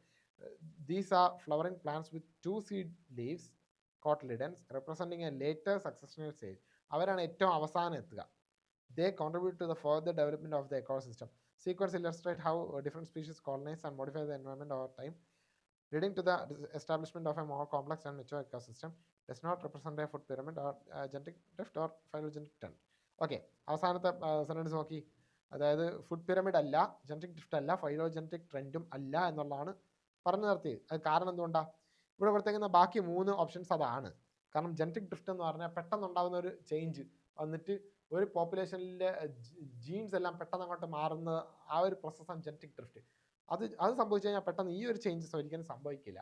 ജസ്റ്റ് ആ ഡെഫിനേഷൻ ഞാൻ പറഞ്ഞതേ ഉള്ളൂ. പിന്നെ ഫുഡ് പിരമിഡ് എന്ന് പറഞ്ഞു കഴിഞ്ഞാൽ നമ്മൾ ഒരു പോപ്പുലേഷനിൽ ഉണ്ടാകുന്ന ഫുഡ് റിലേഷൻ, അതായത് ഇപ്പം ഫോർ എക്സാമ്പിൾ നമ്മൾ എടുക്കുകയാണെങ്കിൽ ഇപ്പോൾ ഒരു ഡീറിനെ അല്ലെങ്കിൽ ഒരു ഡീർ ഒരു ഗ്രാസിനെ തിന്നു. ആ ഗ്രാസിനെ തിന്ന ഡീറിനെ പിന്നെ ഒരു ലയൻ തിന്നു. ആ ലയനിനെ പിന്നെ ഒരു വൾച്ചറോ മറ്റോ ഒക്കെ കഴിച്ചു കഴിഞ്ഞാൽ ഇതിനെയാണ് നമ്മൾ എന്ത് ചെയ്യും? നമുക്ക് പിരമിഡാക്കി എഴുതി കഴിഞ്ഞാൽ അതിനെ നമുക്ക് വേണമെങ്കിൽ ഫുഡ് പിരമിഡ് എന്ന് വിളിച്ചുകൂടെ? അതാണ് നമ്മൾ അവിടെ ഉദ്ദേശിച്ചത്. Food pyramid, tertiary, secondary, primary എന്നൊക്കെ നമുക്ക് പറയാം. ഡികമ്പോസർ ലെവൽ. ഓക്കെ, അടുത്തത് നമ്മൾ പറഞ്ഞതാ ഫൈലോജനറ്റിക് ട്രെൻഡ്. അത് വീണ്ടും എവല്യൂഷനായിട്ട് ബന്ധപ്പെട്ട ഒരു ട്രെൻഡാണ്. കൂടുതൽ ഡീറ്റെയിലേക്ക് പോകുന്നില്ല. ഓക്കെ, നെക്സ്റ്റ് ക്വസ്റ്റ്യനിലേക്ക് പോകാം. Expand the following abbreviations. താഴെ തന്നിരിക്കുന്ന ക്വസ്റ്റ്യനിലെ അബ്രീവിയേഷൻസ്, അതായത് ഷോർട്ട് ഫോംസ് ആണ് കൊടുത്തിട്ടുള്ളത്, അതിനെ നമ്മൾ എക്സ്പാൻഡ് ചെയ്യുക, അതിൻ്റെ ഫുൾ ഫോംസ് എഴുതുക, പിന്നെ അതെങ്ങനെയാണ് നമ്മുടെ ഡെയിലി ലൈഫിൽ ഉപയോഗപ്പെടുന്നത് എന്നുള്ളതാണ്. CNG നമുക്കറിയാം, കംപ്രസ്ഡ് നാച്ചുറൽ ഗ്യാസ് ആണ്. PNG എന്ന് പറഞ്ഞാൽ പൈപ്പ് നാച്ചുറൽ ഗ്യാസ് ആണ്. CNG എന്തിനായിരിക്കും? അവയെ കംപ്രസ് ചെയ്യുന്നത്. കംപ്രഷൻ എന്ന് പറഞ്ഞാൽ ചുരുക്കുക എന്നുള്ളതാണ് അർത്ഥം തന്നെ. അപ്പോൾ നമ്മൾ ചുരുക്കി ഉപയോഗിക്കുന്നത് എന്തിനായിരിക്കും? നമ്മുടെ ഫ്യൂവൽസ് ഫോർ വെഹിക്കിൾസ്, വാഹനങ്ങളിൽ അടിക്കാനുള്ള ഫ്യൂവൽസ് ആയിട്ട്, പിന്നെ കാർസ്, ബസ്സസ്, അതുപോലെ തന്നെ ക്ലീനർ ബേണിംഗ് ആൾട്ടർനേറ്റീവ് ടു അറിയാമല്ലോ, നമ്മുടെ വീട്ടിലൊക്കെ ഉപയോഗിക്കുന്ന പാചക ഗ്യാസായിട്ട്, പാചകവാതകമായിട്ട് ഉപയോഗിക്കും. കാരണം അവർ ഫ്യൂവർ എമിഷൻസ് അവർ പുറത്തേക്ക് വിടുകയുള്ളൂ. എയർ പൊല്യൂഷൻ കുറവായിരിക്കും കമ്പാരിറ്റീവ്ലി. ഓക്കെ, പിന്നെ അടുത്ത പൈപ്പ് നാച്ചുറൽ ഗ്യാസ് എന്ന് പറയുന്നതാണ്. അവയുടെ പ്രത്യേകത എന്ന് പറഞ്ഞാൽ പൈപ്പ് ലൈനിലൂടെയാണ് അവർ കടത്തി വിടുക. ഓക്കെ, അത് ഡയറക്റ്റ് നമ്മളെ ഹോമിലേക്കോ ഇൻഡസ്ട്രിയിലേക്കോ കൊമേഴ്ഷ്യൽ എസ്റ്റാബ്ലിഷ്മെൻറ്റിലേക്കോ ഒക്കെ നമുക്കതിനെ ഡയറക്റ്റായിട്ട് കടത്തി വിടാനായിട്ട് സാധിക്കും. പിന്നെ ഇവ നമ്മൾ കുക്കിങ്ങിലും ഹീറ്റിങ്ങിലും ഒക്കെ നമ്മൾ ഉപയോഗിക്കാറുണ്ട്. Pipe natural gas is a convenient and efficient way to distribute natural gas to end users. Okay, convenient ആയിട്ടുള്ളൊരു വേ ആണ് പൈപ്പ് നാച്ചുറൽ ഗ്യാസ് എന്ന് പറയുന്നത്. കൺവീനിയൻ്റ് എന്ന് പറഞ്ഞാൽ വളരെ എളുപ്പമുള്ളതാണ്, പിന്നെ എഫിഷ്യൻ്റ് ആണ്, എക്കണോമിക് ആണ്. ഓക്കെ, അടുത്തത് why does insectivorous plants eat insects when it is capable of carrying out photosynthesis? എന്തുകൊണ്ടാണ് ഇൻസെക്ടിവോറസ് എന്ന് പറഞ്ഞാൽ നമ്മുടെ ഇൻസെക്ട്സ്, എന്താണ് ഇൻസെക്ട്സ്? പക്ഷികൾ അല്ലെങ്കിൽ പ്രാണികൾ, അവയെ കഴിക്കാവുന്ന പ്ലാന്റ്സിനെ പറയുന്ന പേരാണ് ഇൻസെക്ടിവോറസ് പ്ലാന്റ്സ്. നമ്മൾ നേരത്തെ പറഞ്ഞാണ് പിച്ചർ പ്ലാന്റിൻ്റെ കാര്യം. അവ എന്തുകൊണ്ടാണ് ഫോട്ടോസിന്തറ്റിക് കപ്പാസിറ്റി ഉണ്ടായിട്ട് ഫോട്ടോസിന്തസിസ് വഴി കഴിക്കാത്തത് അല്ലെങ്കിൽ ഫുഡ് അക്വയർ ചെയ്യാത്തത് എന്നുള്ളതാണ് ഇവിടുത്തെ ചോദ്യം. അതിൻ്റെ കാരണം എന്തായിരിക്കും? നമ്മൾ നേരത്തെ പറഞ്ഞ പോലത്തെ ഒരു പോയിന്റാണ് ഫസ്റ്റ് ഞാൻ ഇവിടെ പറയുന്നത്. ഇൻസെക്ടിവോറസ് പ്ലാന്റ്സ് എന്ന് പറഞ്ഞാൽ അവ എന്താണ്? കാർണിവോറസ് പ്ലാന്റ്സ് എന്നാണ് അറിയപ്പെടുന്നത്. കാരണം അവർ ഫ്ലഷ് ഈറ്റിംഗ് ആണല്ലോ, ഡയറക്റ്റ് ജീവിയെ കഴിക്കുകയല്ലേ. അവർ ചെയ്യുന്നത് മെയിൻലി സോയിൽ ന്യൂട്രിയൻ പുവർ ആയിട്ടുള്ള കണ്ടീഷൻസിലാണ് അവർ ചെയ്യുന്നത്. സോയിലിൽ എന്തായിരിക്കും? ആ മണ്ണിൽ അവർക്ക് ആവശ്യമായിട്ടുള്ള ന്യൂട്രിയൻസ് ഉണ്ടാവില്ല. Okay, while these plants R capable of photosynthesis which allows them to produce and carbon dioxide, they often face challenges in അതായത് അവർക്ക് പിഗ്മെന്റ് ഉണ്ട്, കാർബൺ ഡയോക്സൈഡ് ഉണ്ട്, സൺലൈറ്റ് ഉണ്ട്, വാട്ടർ ഉണ്ട്, എല്ലാം ഉണ്ടെങ്കിലും അവർക്ക് എന്ത് ചെയ്യാൻ പറ്റില്ല? നൈട്രജനും ഫോസ്ഫറസും ഒക്കെ സോയിൽ നിന്ന് അത്രയധികം ആവശ്യമായിട്ടുള്ള കിട്ടണം എന്നില്ല. അങ്ങനെയുള്ള കണ്ടീഷൻസിൽ, ഫോർ എക്സാമ്പിൾ ബോഗ്സിലോ മാഷസിലോ അല്ലെങ്കിൽ അസിഡിക് സോയിൽസിലോ ഒക്കെയാണ് എന്ത് ചെയ്യുന്നത്? ഈ ഒരു അഡാപ്റ്റേഷൻ അവർക്ക് സഹായകമായിട്ട് തീരുന്നത്. അങ്ങനെയാണ് അവർ അതിനെ അഡാപ്റ്റ് ചെയ്യുന്നത്, അല്ലെങ്കിൽ അതിനെ എന്താ പറയുക, ഡിപ്പെൻഡ് ചെയ്ത് ജീവിക്കുന്നത്. By consuming insects these plants acquire nitrogen, phosphorus and essential elements that may be lacking or insufficient in the soil. അതായത് ഈ ഒരു ഇൻസെക്ട്സിനെ കഴിക്കുന്നത് വഴി സോയിലിൽ അവർക്ക് ലഭ്യമല്ലാത്ത എല്ലാവിധ വിഭവങ്ങളും, നൈട്രജൻ ആയാലും ഫോസ്ഫറസ് ആയാലും എല്ലാം അവർക്ക് ഈ ഇൻസെക്ട്സ് വഴി അവർക്ക് കിട്ടുന്നു. അതായത് ഈ ഒരു ഗ്രൂപ്പ് ഓഫ് പ്ലാന്റ്സ്, ഈ തരം ഇൻസെക്ടിവോറസ് പ്ലാന്റ്സിൻ്റെ എക്കോളജിക്കൽ നിഷ്യുമായിട്ട് ബന്ധപ്പെട്ട അഡാപ്റ്റേഷൻ ആണ് എന്ത്? ഇൻസെക്ടിവോറസ് ടൈപ്പ് ഓഫ് ന്യൂട്രീഷൻ എന്ന് പറയുന്നത് അഡാപ്റ്റേഷൻ ആണ്. കാർണിവോറസ് ബിഹേവിയർ എന്ന് പറയുന്നത് അഡാപ്റ്റേഷൻ ആണ് എന്നുള്ളതാണ് അതിൻ്റെ മെയിനായിട്ടുള്ള ഉത്തരം. Okay, why does insectivorous plants eat insects എന്ന് പറയുന്നതിൻ്റെ ഉത്തരം ബിക്കോസ് ഇറ്റ്സ് ആൻ അഡാപ്റ്റേഷൻ. എന്നിട്ട് എക്സ്പ്ലനേഷൻ എഴുതാം. Next one is distinguish between antigen and antibody. Antigen എന്താണ്, ആൻറ്റിബോഡി എന്താണ് എന്നുള്ളതാണ് ചോദ്യം. ഇമ്മ്യൂണോളജിയാണ് ഈ ടോപ്പിക്ക്. ഇമ്മ്യൂൺ സിസ്റ്റവുമായിട്ട് ബന്ധപ്പെട്ട, നമ്മളെ പ്രതിരോധ ശേഷിയുമായിട്ട് ബന്ധപ്പെട്ട ഒരു ടോപ്പിക്കാണ്. ഓക്കെ, ആൻറ്റിജൻ എന്ന് പറയുമ്പോൾ എന്താണെന്ന് definition. And antigen is any substance that can stimulate and immune. ഒരു സബ്സ്റ്റൻസ്, എന്തെങ്കിലും ഒരു സാധനം ആവട്ടെ, അത് നമ്മുടെ ശരീരത്തിലേക്ക് പ്രവേശിച്ചു കഴിഞ്ഞാൽ അല്ലെങ്കിൽ നമ്മുടെ ശരീരമായിട്ട് കോൺടാക്റ്റിൽ എത്തിക്കഴിഞ്ഞാൽ അവിടെ പെട്ടെന്നൊരു ഇമ്മ്യൂൺ, നമ്മുടെ ഒരു പ്രതിരോധം ഉണർത്താൻ ശേഷി അതിനുണ്ടെങ്കിൽ അതിനെ പറയുന്ന പേരാണ് ആൻറ്റിജൻ എന്ന് പറയുന്നത്. Examples are like bacteria, viruses, fungi or any non living സബ്സ്റ്റൻസസിനും ആവാം. ടോക്സിൻസ് അല്ലെങ്കിൽ എന്തെങ്കിലും ചെറിയ ചെറിയ വിഷാംശങ്ങൾ ഒക്കെ ഉണ്ടെങ്കിൽ അതിനും ഇമ്മ്യൂൺ സിസ്റ്റം പെട്ടെന്ന് ത്രെറ്റായിട്ട്, ഒരു ഭീഷണിയായിട്ട് കണ്ട് പ്രതികരിക്കാൻ ശേഷി ഉണ്ടാവും. അവയുടെയൊക്കെ ആൻറ്റിജൻസിൻ്റെ ഒറിജിൻ എന്ന് പറയുമ്പോൾ അത് പാത്തജൻസിൽ നിന്നാവാം. അതായത് പാത്തജൻസ് നമ്മൾ നേരത്തെ പറഞ്ഞു, ബാക്ടീരിയ പോലുള്ള disease causing organisms and pathogens എന്ന് പറയുന്നത്. അല്ലെങ്കിൽ ഇൻഫെക്ഷൻ വഴിയാവാം, വാക്സിനേഷൻ വഴിയാവാം, അല്ലെങ്കിൽ ഏതെങ്കിലും ഫോറിൻ പാർട്ടിക്കിൾസ്, ഫോർ എക്സാമ്പിൾ പൊടി ഉൾപ്പെടെ ഉള്ളത് നമുക്ക് ആൻറ്റിജനായിട്ട് ആയി മാറാം അല്ലേ. Next one is function. എന്താണ് അതിൻ്റെ ഫങ്ഷൻ? ഇമ്മ്യൂൺ സിസ്റ്റത്തെ ട്രിഗർ ചെയ്യും, ഇമ്മ്യൂൺ സിസ്റ്റത്തെ ഉണർത്തും.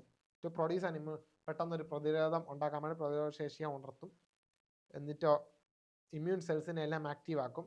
ആൻറ്റിബോഡീസ് എല്ലാം പ്രൊഡ്യൂസ് ചെയ്യപ്പെടും. ഇനി എന്താണ് ആൻറ്റിബോഡി എന്ന് നോക്കാം. അതായത് ആൻറ്റിജൻ, ഒരു സംഭവം പുറത്തുനിന്ന് കയറി വന്നിട്ട് നമ്മളെ പ്രതിരോധ ശേഷി ഉണർത്തുന്നതാണ് ആൻറ്റിജൻ എന്ന് മനസ്സിലായി. ഇനി പ്രതിരോധ ശേഷി ഉണർന്നതിന് ശേഷം എന്താണോ തിരിച്ചടിക്കുന്നത് അതിനെ പറയുന്ന പേരാണ് antibody. Antibodies also known as immunoglobulins. വേറൊരു ഇമ്പോർട്ടൻറ്റ് നെയിമാണ് ഇമ്മ്യൂണോഗ്ലോബുലിൻസ് എന്ന് പറയുന്നത്. ഓക്കെ, ആൻറ്റിബോഡീസ് അഥവാ immunoglobulins are proteins produced by immune system in response to the presence of antigen. Antigen ഉണ്ട് എന്ന് അറിഞ്ഞു കഴിഞ്ഞാൽ ഇമ്മ്യൂണോഗ്ലോബുലിൻസ് ആണ് പ്രതിരോധമായിട്ട് പുറത്തേക്ക് വരിക. They are highly specific to particular antigens. കൃത്യമായിട്ടുള്ള സ്പെസിഫിക് ആയിട്ടുള്ള ടാർഗറ്റാണ് അവർക്ക് ഉണ്ടാവുക. ചില ആൻറ്റിജൻ എത്തിക്കഴിഞ്ഞാൽ അവർ കൃത്യമായിട്ട് ടാർഗറ്റ് ചെയ്ത് തന്നെ പ്രവർത്തിക്കും. അതിൻ്റെ സ്ട്രക്ചർ എന്ന് പറഞ്ഞാൽ ഒരു വൈ ഷേപ്ഡ് സ്ട്രക്ചർ ആയിരിക്കും. ഓക്കെ, വൈ ഷേപ്ഡ് സ്ട്രക്ചർ ആയിരിക്കും, composed of 2 heavy chains and 2 light chains. Okay, tips of the y-shaped structure contain antigen binding sites that specifically recognize and bind to particular antigen. അതായത് ഈ Y ഷേപ്പിൻ്റെ ഒക്കെ എന്താണ് ടിപ്പിലായിട്ട് end ഭാഗത്തായിട്ട് എന്തുണ്ട്, antigen binding സൈറ്റുകളുണ്ട്. അതിലേക്ക് എന്ത് വന്ന് ബൈൻഡ് ചെയ്യും, ആൻറ്റിജൻസ് വന്ന് ബൈൻഡ് ചെയ്യും. അപ്പോഴാണ് ആ ഒരു ആൻറ്റിജനെ പെട്ടെന്ന് കണ്ടുപിടിക്കാൻ അല്ലെങ്കിൽ മനസ്സിലാക്കാൻ എളുപ്പമായിട്ട് തീരുന്നത്. അതിൻ്റെ ഫംഗ്ഷൻ എന്താണ്, ആൻറ്റിബോഡീസിൻ്റെ ഫംഗ്ഷൻ എന്താണെന്നുള്ളതാണ്. ഇമ്മ്യൂൺ ഡിഫൻസിലെ ഏറ്റവും ഇമ്പോർട്ടൻറ്റ് റോൾ കളിക്കുന്ന ആരാണ്, ആൻറ്റിബോഡീസാണ്. ന്യൂട്രലൈസേഷൻ ആണ് മെയിൻ ഫംഗ്ഷൻ. ഒന്നിൽ തന്നെ ഡിസ്ട്രോയ് ചെയ്യും. ആൻറ്റിജൻ വന്ന് കയറുന്ന ബാക്ടീരിയ പോലുള്ള ഓർഗാനിസംസ് ആണെങ്കിൽ മാക്സിമം ഡിസ്ട്രോയ് ചെയ്യാൻ നോക്കും. അല്ലെങ്കിലോ അതിനെ നോർമലൈസ് ചെയ്ത് കളയും, ന്യൂട്രലൈസ് ചെയ്ത് കളയും. അസിഡിക് ബേസിക് ആ ഒരു രീതിക്ക് പോകുന്നതിന് പകരം ന്യൂട്രലൈസ് ചെയ്യും, എഫക്റ്റ് ഇല്ലാത്ത രീതിയിലാക്കും. They can activate various immune responses such as a complement system or phagocytosis. Okay, phagocytosis എന്താണെന്നറിയാവോ? ഫാഗോസൈറ്റോസിസ് എന്ന് പറഞ്ഞാൽ ഉള്ളിലേക്ക് വരുന്ന ആ ഘോഷത്തെ മുഴുവനായിട്ട് എൻഗൾഫ് ചെയ്യുക അല്ലെങ്കിൽ വിഴുങ്ങിക്കളയുന്ന ഒരു പ്രോസസ്സ്. അതിന് പറ്റിയ ഫാഗോസൈറ്റ്സ് എന്ന് പറഞ്ഞ സെൽസ് ഉണ്ട്. ആ സെൽസിനെയൊക്കെ ആക്റ്റീവാക്കി അങ്ങനെ ഒരു പ്രോസസ്സിലൂടെ എലിമിനേറ്റ് ചെയ്യും ഈ ഒരു ആൻറ്റിജനെ. ആണ് ആൻറ്റിബോഡി ചെയ്യുന്ന ചില functions. Antigens are substances that simulate an immune response, and antibodies are proteins produced by the immune system in response to antigens. Antigens വന്ന് കയറി കഴിയുമ്പോൾ തിരിച്ച് പ്രൊഡ്യൂസ് ചെയ്യപ്പെടുന്ന ആ പ്രോട്ടീൻസിനെ പറയുന്ന പേരാണ് antibodies. They recognize and bind to specific antigens. കൃത്യമായിട്ടുള്ള ആൻറ്റിജൻസിനെ കണ്ടെത്തി അവയുമായിട്ട് ബൈൻഡ് ചെയ്തതിന് ശേഷം അവരെ നോർമലൈസ് ചെയ്യുക, ന്യൂട്രലൈസ് ചെയ്യുകയോ അല്ലെങ്കിൽ കൊന്നുകളയോ ചെയ്യും. ഓക്കെ, അത്ര മാത്രമേ നമുക്ക് ഈ ഒരു വിഷയത്തിൽ പഠിക്കാനുള്ളൂ. അതായത് ആൻറ്റിബോഡി ആൻറ്റിജൻ ഡിഫറൻസ് ആണ് നമ്മൾ പറഞ്ഞത്. ഇനി അടുത്തത്, which of the following antibodies is present in cholesterol. താഴെ കൊടുത്തിരിക്കുന്ന ആൻറ്റിബോഡീസ് ഉണ്ട്. നമ്മൾ പറഞ്ഞു ഇമ്മ്യൂണോഗ്ലോബുലിൻ നിന്നും ആൻറ്റിബോഡിയെ പറയും. അതിൽ ഇമ്മ്യൂണോഗ്ലോബുലിൻ എന്ന് പറയുന്നതിൻ്റെ ഷോർട്ട് ഫോമാണ് IG, capital I small g. അപ്പോൾ ഇതിൽ തന്നിരിക്കുന്ന 4 ആൻറ്റിബോഡീസ് ആണ്, IgM, IgG, IgE, IgA. ഇവയിൽ ഏതാണ് കൊളസ്ട്രത്തിൽ കാണുന്ന? കൊളസ്ട്രം എന്താണ്? കൊളസ്ട്രം എന്താണെന്ന് അറിഞ്ഞു കഴിഞ്ഞാൽ ഇതിലെ ചോദ്യം വളരെ എളുപ്പമായിട്ട് ഉത്തരം പറയാൻ പറ്റും. Colostrum is a first milk A baby feeds. ഒരമ്മ തൻ്റെ കുഞ്ഞിന് കൊടുക്കുന്ന ആദ്യത്തെ പാല്, അതിനെ പറയുന്ന പേരാണ് കൊളസ്ട്രം. ഓക്കെ, ആ കൊളസ്ട്രത്തിൽ കാണപ്പെടുന്ന ആൻറ്റിബോഡി എന്താണ്? Colostrum is a first milk produce by mammals including humans. Humans ഉൾപ്പെടെ ഉള്ള ജീവികൾ, സകല മാമൽസ് എന്ന് പറഞ്ഞാൽ എന്താണ്? മാമറി ഗ്ലാൻസ് ഉള്ള ക്ലാസ് മെമേലിയ, അതാണ് പൂച്ച, പിന്നെ അതുപോലെ ഉള്ള ജീവികളെല്ലാം, റാബിറ്റ്സ്, അതുപോലെയുള്ള എല്ലാ ജീവികളും വരുന്നതാണ് മാമൽസ് എന്ന് പറയുന്നത്, including humans. During the initial days after giving birth, ആദ്യത്തെ കുറച്ച് ദിവസങ്ങൾ ഈ കൊളസ്ട്രം ആയിരിക്കും ഈ മാമൽസ് നൽകുക, കുഞ്ഞിന് നൽകുക. It is rich in nutrients. അതെന്താണ്? ന്യൂട്രിയൻസുമായിട്ട് ഭയങ്കര റിച്ചാണ്. ന്യൂട്രിയൻസ്, ഇഷ്ടംപോലെ ന്യൂട്രിയൻസ് ഉണ്ട്. And contains various components that provide essential support to newborns immune system. ഭയങ്കര ന്യൂട്രിയൻ്റ് റിച്ച് ആയിട്ടുള്ള മിൽക്കാണത്. അതുപോലെ ഇഷ്ടംപോലെ എസെൻഷ്യൽ, അതായത് ആ കുഞ്ഞിൻ്റെ, പുതുതായിട്ട് ജനിക്കുന്ന ആ കുഞ്ഞിൻ്റെ പ്രതിരോധശേഷിക്ക് ആവശ്യമായിട്ടുള്ള ഇഷ്ടംപോലെ സാധനങ്ങൾ ആ ഒരു പാലിൽ അടങ്ങിയിട്ടുണ്ട്. അതുപോലെ ഇമ്മ്യൂൺ റിലേറ്റഡ് ആയിട്ടുള്ള കോമ്പണൻസ് ഈ കൊളസ്ട്രത്തിൽ കാണപ്പെടുന്നു. അതിൻ്റെ ഒരെണ്ണം, ഒരു ആൻറ്റിബോഡി, ഏറ്റവും ഇമ്പോർട്ടൻ്റ് ആയിട്ടുള്ള ആൻറ്റിബോഡി സ്പെസിഫിക്കലി ഇമ്മ്യൂണോഗ്ലോബുലിൻസ് ആണ് എന്താണ് നമ്മളിവിടെ പറയാനായിട്ട് പോകുന്നത്. ഓക്കെ ആണല്ലോ?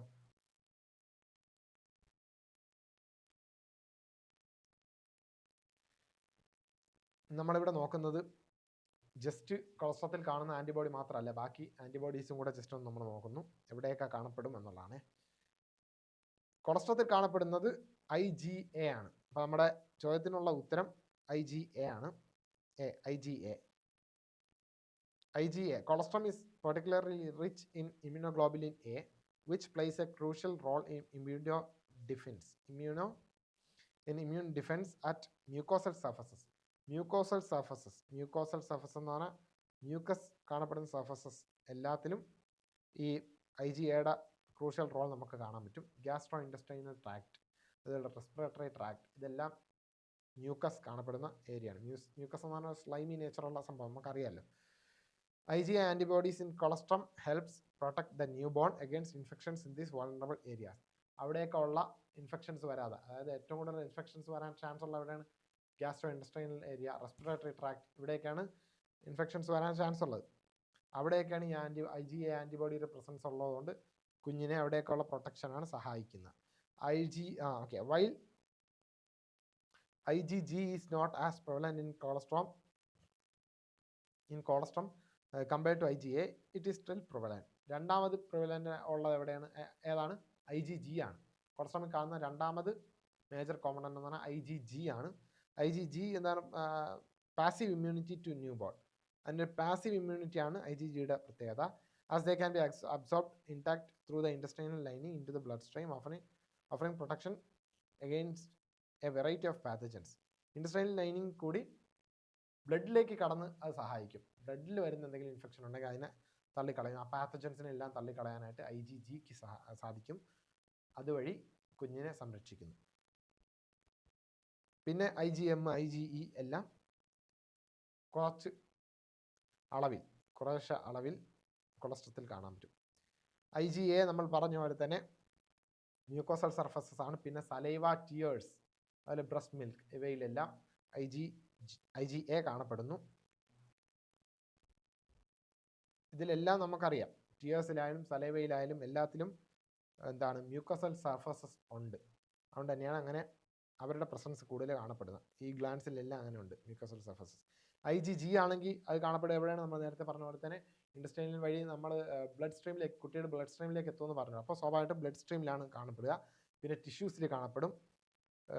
കാരണം they also move into tissues to help combat infections.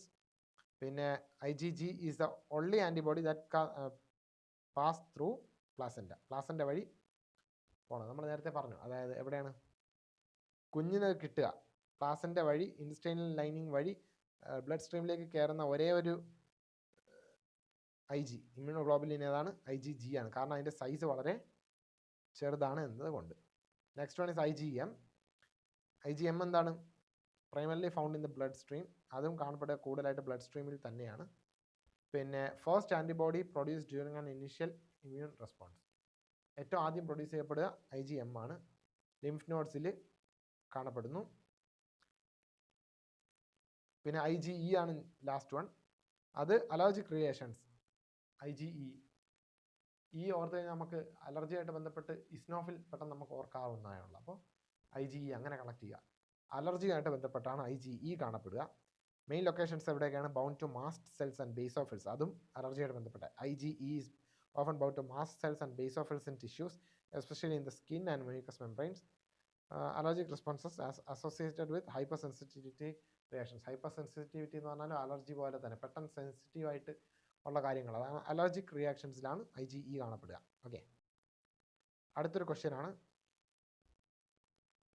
One of your class fellow put some dry grams in water overnight. തലേന്ന് രാത്രി എന്ത് ചെയ്തു?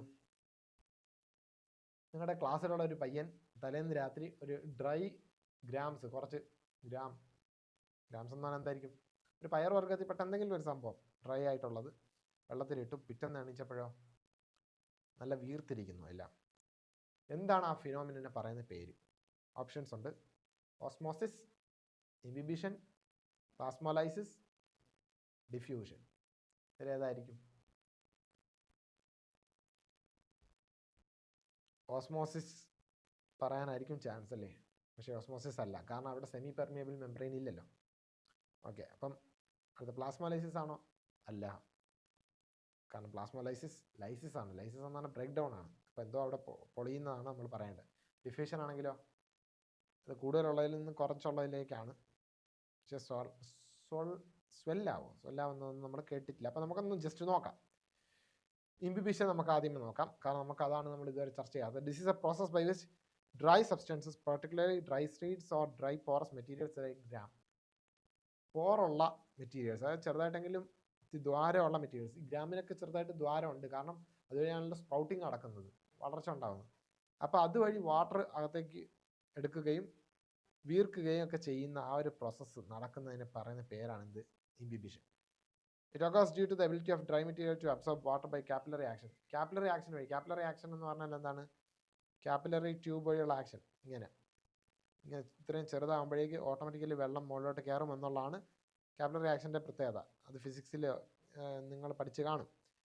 ഓക്കെ, അപ്പോൾ ഈ ഒരു കാപ്പിലറി ആക്ഷൻ വഴി മുകളിലേക്ക് without the material itself undergoing any structural changes, ആ ഒരു മെറ്റീരിയൽ ഒരു സ്ട്രക്ചറൽ ചേഞ്ചസും ഇല്ലാതെ, മാറ്റം വരുത്താതെ നടത്തുന്ന കാപ്പിലറി ആക്ഷനെ പറയുന്ന പേരാണ് ഇംബിബിഷൻ എന്ന് പറയുന്നത്. ഓക്കെ, ഈ ഗ്രാമിൻ്റെ കേസിലാണെങ്കിൽ എന്ത് പറ്റും?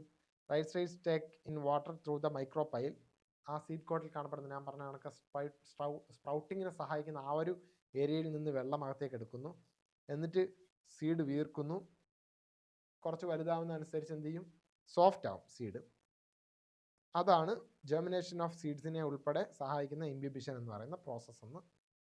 അപ്പോൾ നമുക്ക് ഉത്തരം കിട്ടി. ഓപ്ഷൻ ബി ആണ് ഉത്തരം. Imbibition is the right answer. Okay, ഇനി ഓസ്മോസിസും ഡെഫിനിഷനും നമുക്ക് ജസ്റ്റ് ഒന്ന് നോക്കാം. സെമി പെർമിയബിൾ മെംബ്രെയിൻ അല്ലെങ്കിൽ സെലക്റ്റീവ്ലി പെർമിയബിൾ മെംബ്രെയിൻ ഉണ്ടാവണം. Lower solute concentration to higher solute concentration ഉള്ള ഏരിയയിലേക്ക് പോകുന്നതാണ് ഓസ്മോസിസ്. ഡിഫ്യൂഷൻ എന്ന് പറഞ്ഞാൽ molecules from higher concentration to area of lower concentration. Plasmolysis ആണെങ്കിൽ contraction of protoplasm of a plant cell due to loss of water. Okay, due to loss of water hypertonic solutionൽ വെക്കുമ്പോഴാണ്. അതും കൂടെ ഉണ്ട്. Okay, പ്ലാസ്മോലൈസിസിലാണെങ്കിൽ hypertonic സൊല്യൂഷനിൽ വെക്കുമ്പോൾ contraction ഉണ്ടാവും. എന്നിട്ടോ വെള്ളം പുറത്തേക്കാണ് പോകുന്നത്. ഹൈപ്പർട്ടോണിക് എന്ന് പറഞ്ഞാൽ എന്താണ്? ഹൈപ്പർട്ടോണിക് ആകുമ്പോൾ എന്തായിരിക്കും?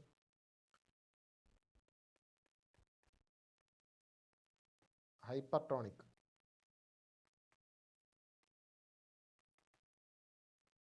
അവിടെ സൊല്യൂട്ട് കോൺസെൻട്രേഷൻ കൂടുതലാണോ കുറവാണോ? കൂടുതലായിരിക്കും അല്ലേ? സോൾവെന്റിനേക്കാളും സൊല്യൂഷൻ കൂടുമ്പോഴാണ് ഹൈപ്പർട്ടോണിക് ആവുന്നത്. ഓക്കെ,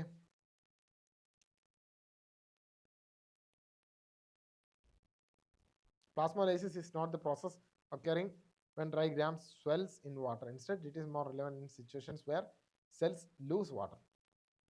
സെൽസിൻ്റെ വാട്ടർ എന്ത് ചെയ്യും? പുറത്തേക്കാണ് പോവുക. ഏതിൽ? ഹൈപ്പർട്ടോണിക്കിൽ വെക്കുന്ന കേസിൽ.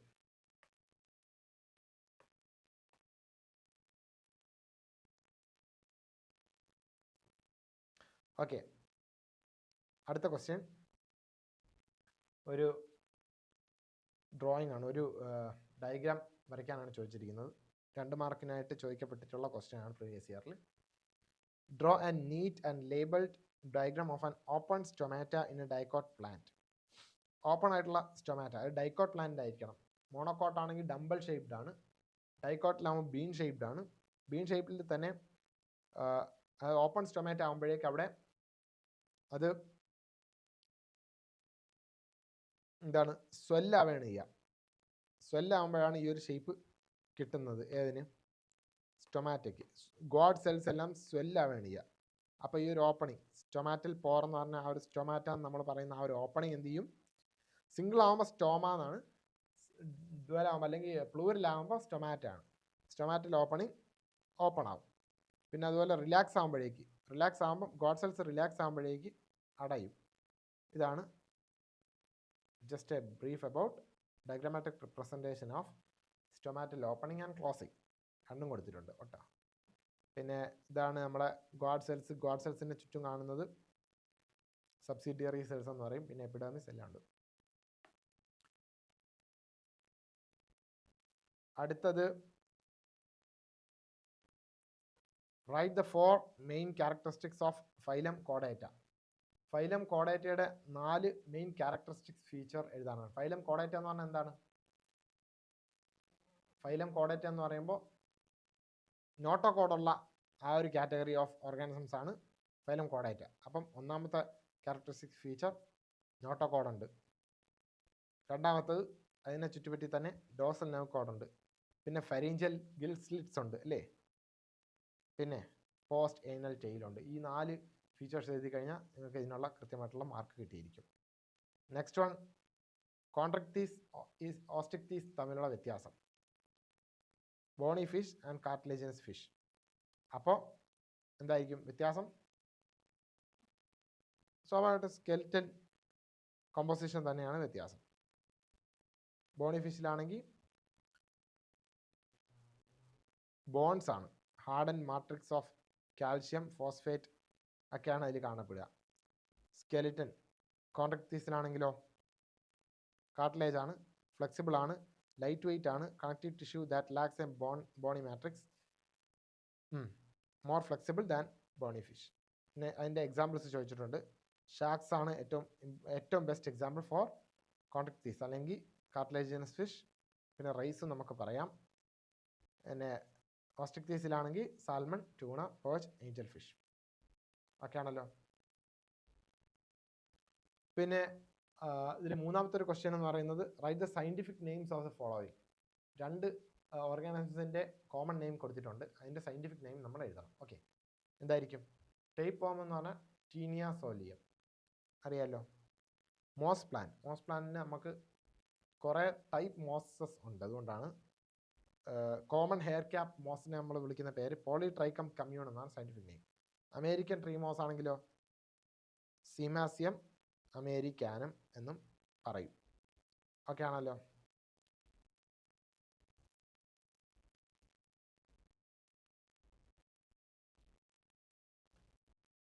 ഇനി പ്ലാന്റുമായിട്ട് ബന്ധപ്പെട്ട വേറൊരു ക്വസ്റ്റ്യനിലേക്കാണ് നമ്മൾ പോണത്. നമ്മുടെ പ്ലാന്റ്സ് എടുത്തു കഴിഞ്ഞാലേ 2 ടൈപ്പ് ഓഫ് സെൽസ് അല്ലെങ്കിൽ 2 സ്ട്രക്ചേഴ്സിനെ മാർക്ക് ചെയ്യാനാണ് പറയുന്നത്.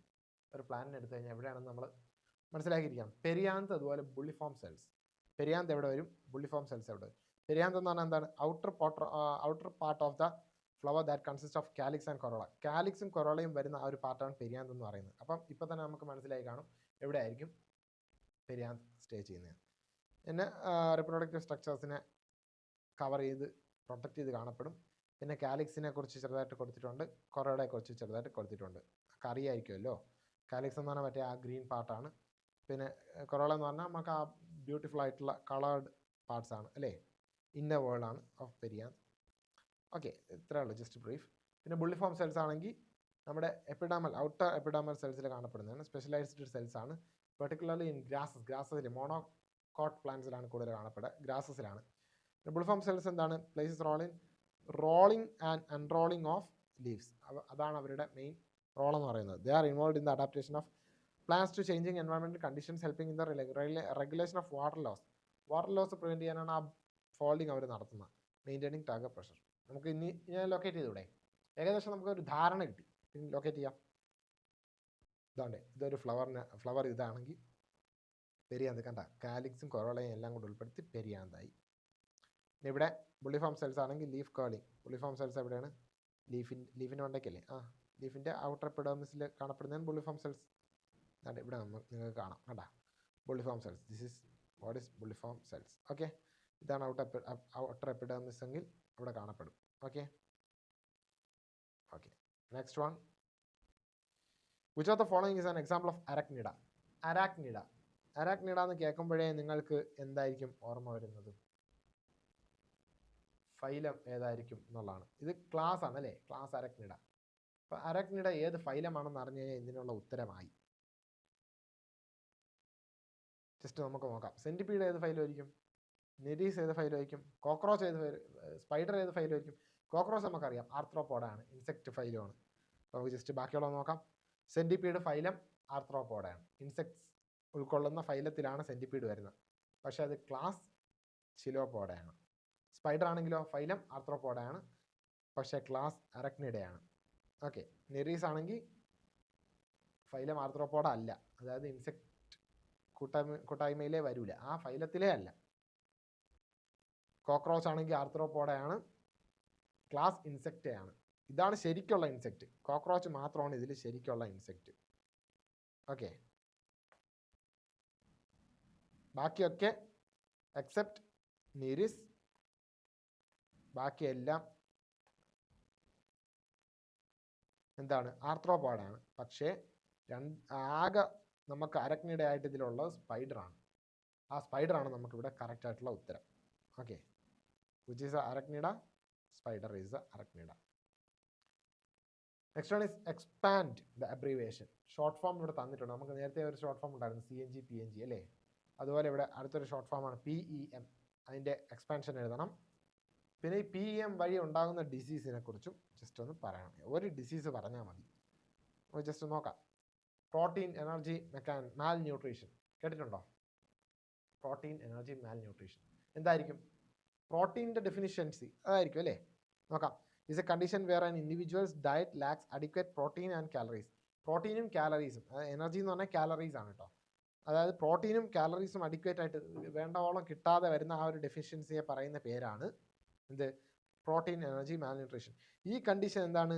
കൂടുതലായിട്ടും സ്റ്റാവേഷൻ, പട്ടിണിയുള്ള സ്ഥലങ്ങളിലും food scarcity, limited access to variety of foods, poor nutritional practices, ഇങ്ങനെയുള്ള സന്ദർഭങ്ങളിലൊക്കെയാണ് ഈ PEM കണ്ടീഷൻ ഉണ്ടാവാറുള്ളത്. ഓക്കെ, കാരണം മനസ്സിലായല്ലോ.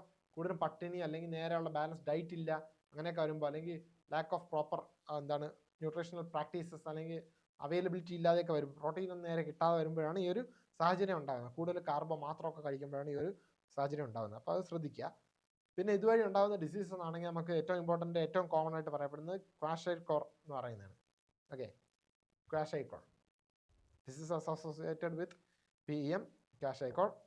This is a type of PEM characterized by protein deficiency despite sufficient calorie intake. നന്നായിട്ട് കാലറി ഇൻടേക്ക് ഉണ്ട്, പക്ഷേ നല്ല പ്രോട്ടീൻ ഡെഫിഷ്യൻസി ഉണ്ടെങ്കിൽ വരുന്നതാണ് ക്വാഷിയോർക്കർ എന്ന് പറയുന്നത്. It often occurs when a diet is heavily based on starchy foods. കണ്ടോ, ഒരുപാട് സ്റ്റാർച്ച് കണ്ടന്റ്, ഒരുപാട് കാർബോഹൈഡ്രേറ്റ് എടുക്കുന്നു, but lakhs protein rich sources. Protein പക്ഷേ ഒട്ടും ആവശ്യത്തിന് ഇല്ല. അങ്ങനെ വരുന്നപ്പോൾ ഉണ്ടാകുന്നതാണ് ക്വാഷൈക്കർ എന്ന് പറയുന്നത്. Can result in symptoms such as, എന്തൊക്കെയായിരിക്കും സിംറ്റംസ്?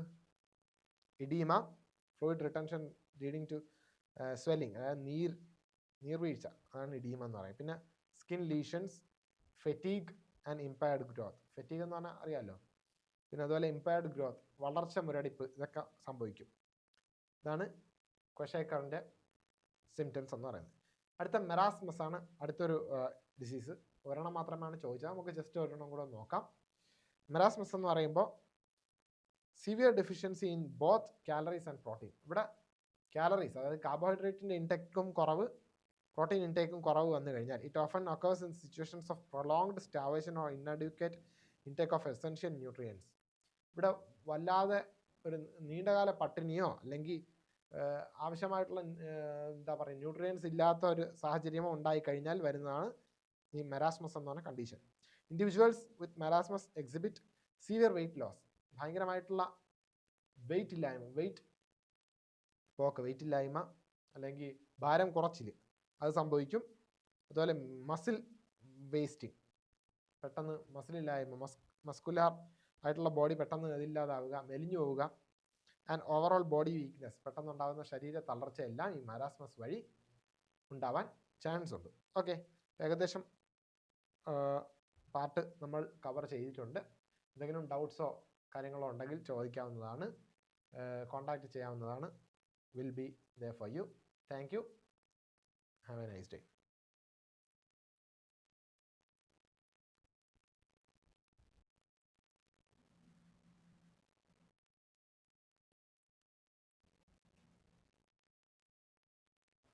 ലൈവ് ആയാ ഇതിൽ ചാറ്റൊന്നും വന്നില്ല.